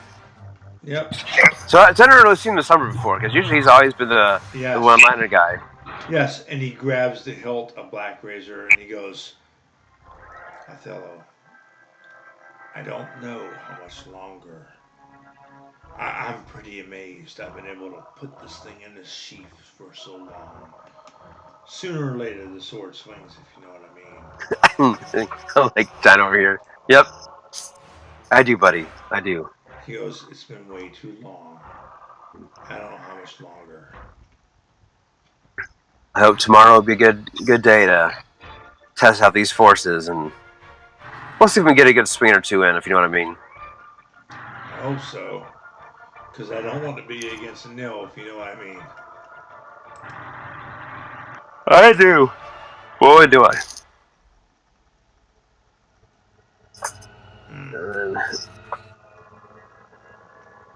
Well, thank you. I'm not sure why you give me lucky coin, but I do appreciate it.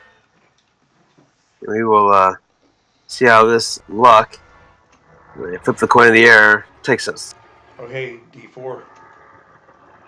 Is that what it is? I don't know. Yeah, odds is heads, evens is tails. Odds means you have advantage. And Nope. it lands on a tail. Nephilis is like, I love the tail. And he goes, yeah, not looking good for us, I would say. I would say. We've gotten out of worse, though, Neff. Up to this point. Always hope. Always follow the light.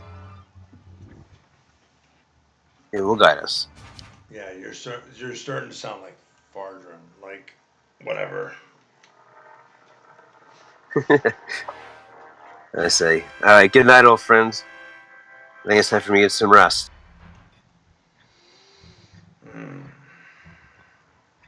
Yeah. Okay.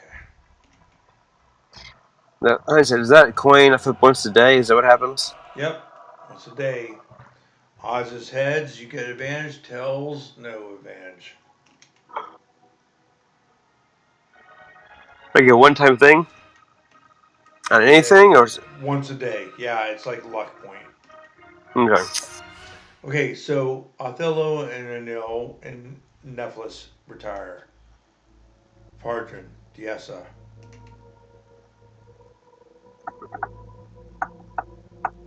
I will have gone and prayed to Moradin.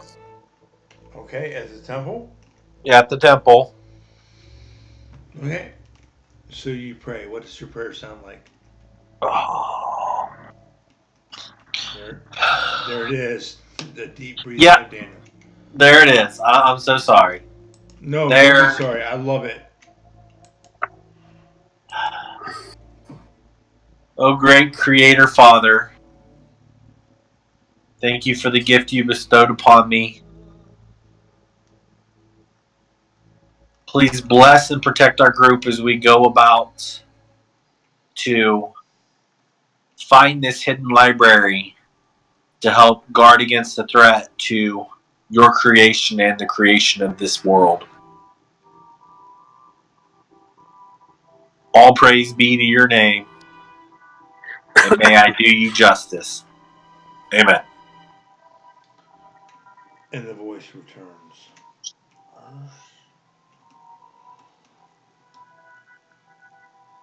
Whatever's dross gets refined.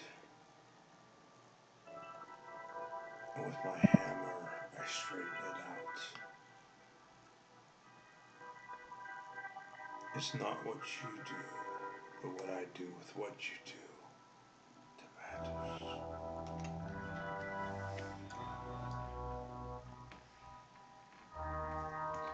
And that is where we'll end the night. No way. Alrighty. Tomorrow Well- morning, lizard mounts and heading out. Okay, well, quickly, I want to put an alarm around Nephilis's room, so that way if he leaves in the middle of the night, I will know, and He's it will good. wake me. He Okay. is good. He is good for the whole day. He rolled in the morning. He powered. He, without any pluses, powered Black Razor. He's good. But fine. Okay. You put silver. You put all that stuff around his room. Make sure he's okay. And Nephilis is okay. All right, perfect. Well, thank you, Paul. Did you guys have fun? Was it? No, it was a good time. I'm not feeling well. Yeah. I don't know what's going on. I am tentatively nervous about a long adventure in the Underdark, but I am fully open to see where it leads. Yeah, it should be quite interesting. So I'm not necessarily looking forward to it, because the Underdark scares the bejesus out of Daniel. But we have an ill and 2 dwarfs and a bunch of other dwarfs, and this should be a fun little adventure. So. Now, if you don't mind pulling back the fourth wall at 1 ounce, is this kind of where you had kind of picked out and planned for, or is this something that we went to? It was an option. If Okay. you would have rejected it, I would have opened to going back to Waterdeep and whatever. Gotcha. But- Okay. but So yeah, so you it was guys- a option. But you guys lined up with the hook.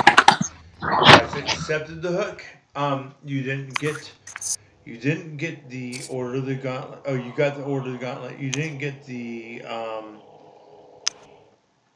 chest. You didn't get the Guardian. The Shield Guardian. But you got the passphrase, which is cool. You got faction boost, which is cool. You got NPCs and guards. That's cool. Lizard mounts, cool. Warhammer, cool. And some side quests. Hey, get to Graven Hollow. You've got a direction, finally. You're taking lizard mounts. It'll be interesting. Next time we meet, we are going to do 180 miles. We're going to do 6-day overland travel, random encounter, over to the entrance to, yes, the Underdark. Let's hope we run into one rather quickly. Yep. I would agree. But all right. Well, we will. Is there now barring you guys anything have else? the advantage. And Nil being a female drow, without even realizing that we would ever end up here, meta. You guys have fourth wall.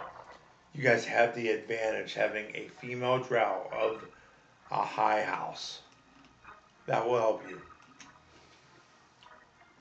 If we just let her use it right, that's the problem.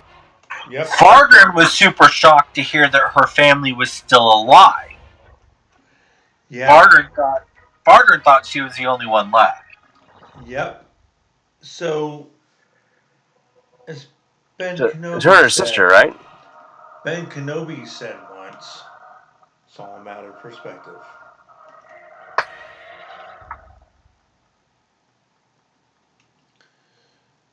She didn't realize that there was more until everything started coming out, and she's done some research herself. Oh no, wait. We still hold an edge. She was lied to by Jarl Axel.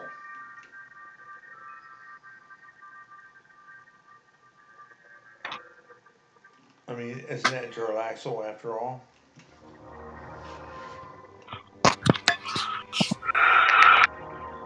That what? Use whatever he can to his advantage. Yep. That, Daniel. Just because she thought and believed doesn't mean it was reality, right? Oh, gotcha. Yeah, no. Pterodactyl is. An opportunist. Yep. Oh, I'm glad I played the Lich King soundtrack. I mean, it was pretty on, right?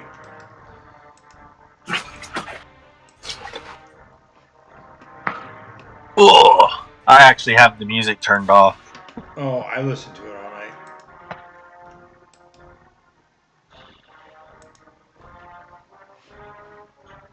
Yep. I'm gonna crash. I got Hey, claims in the morning.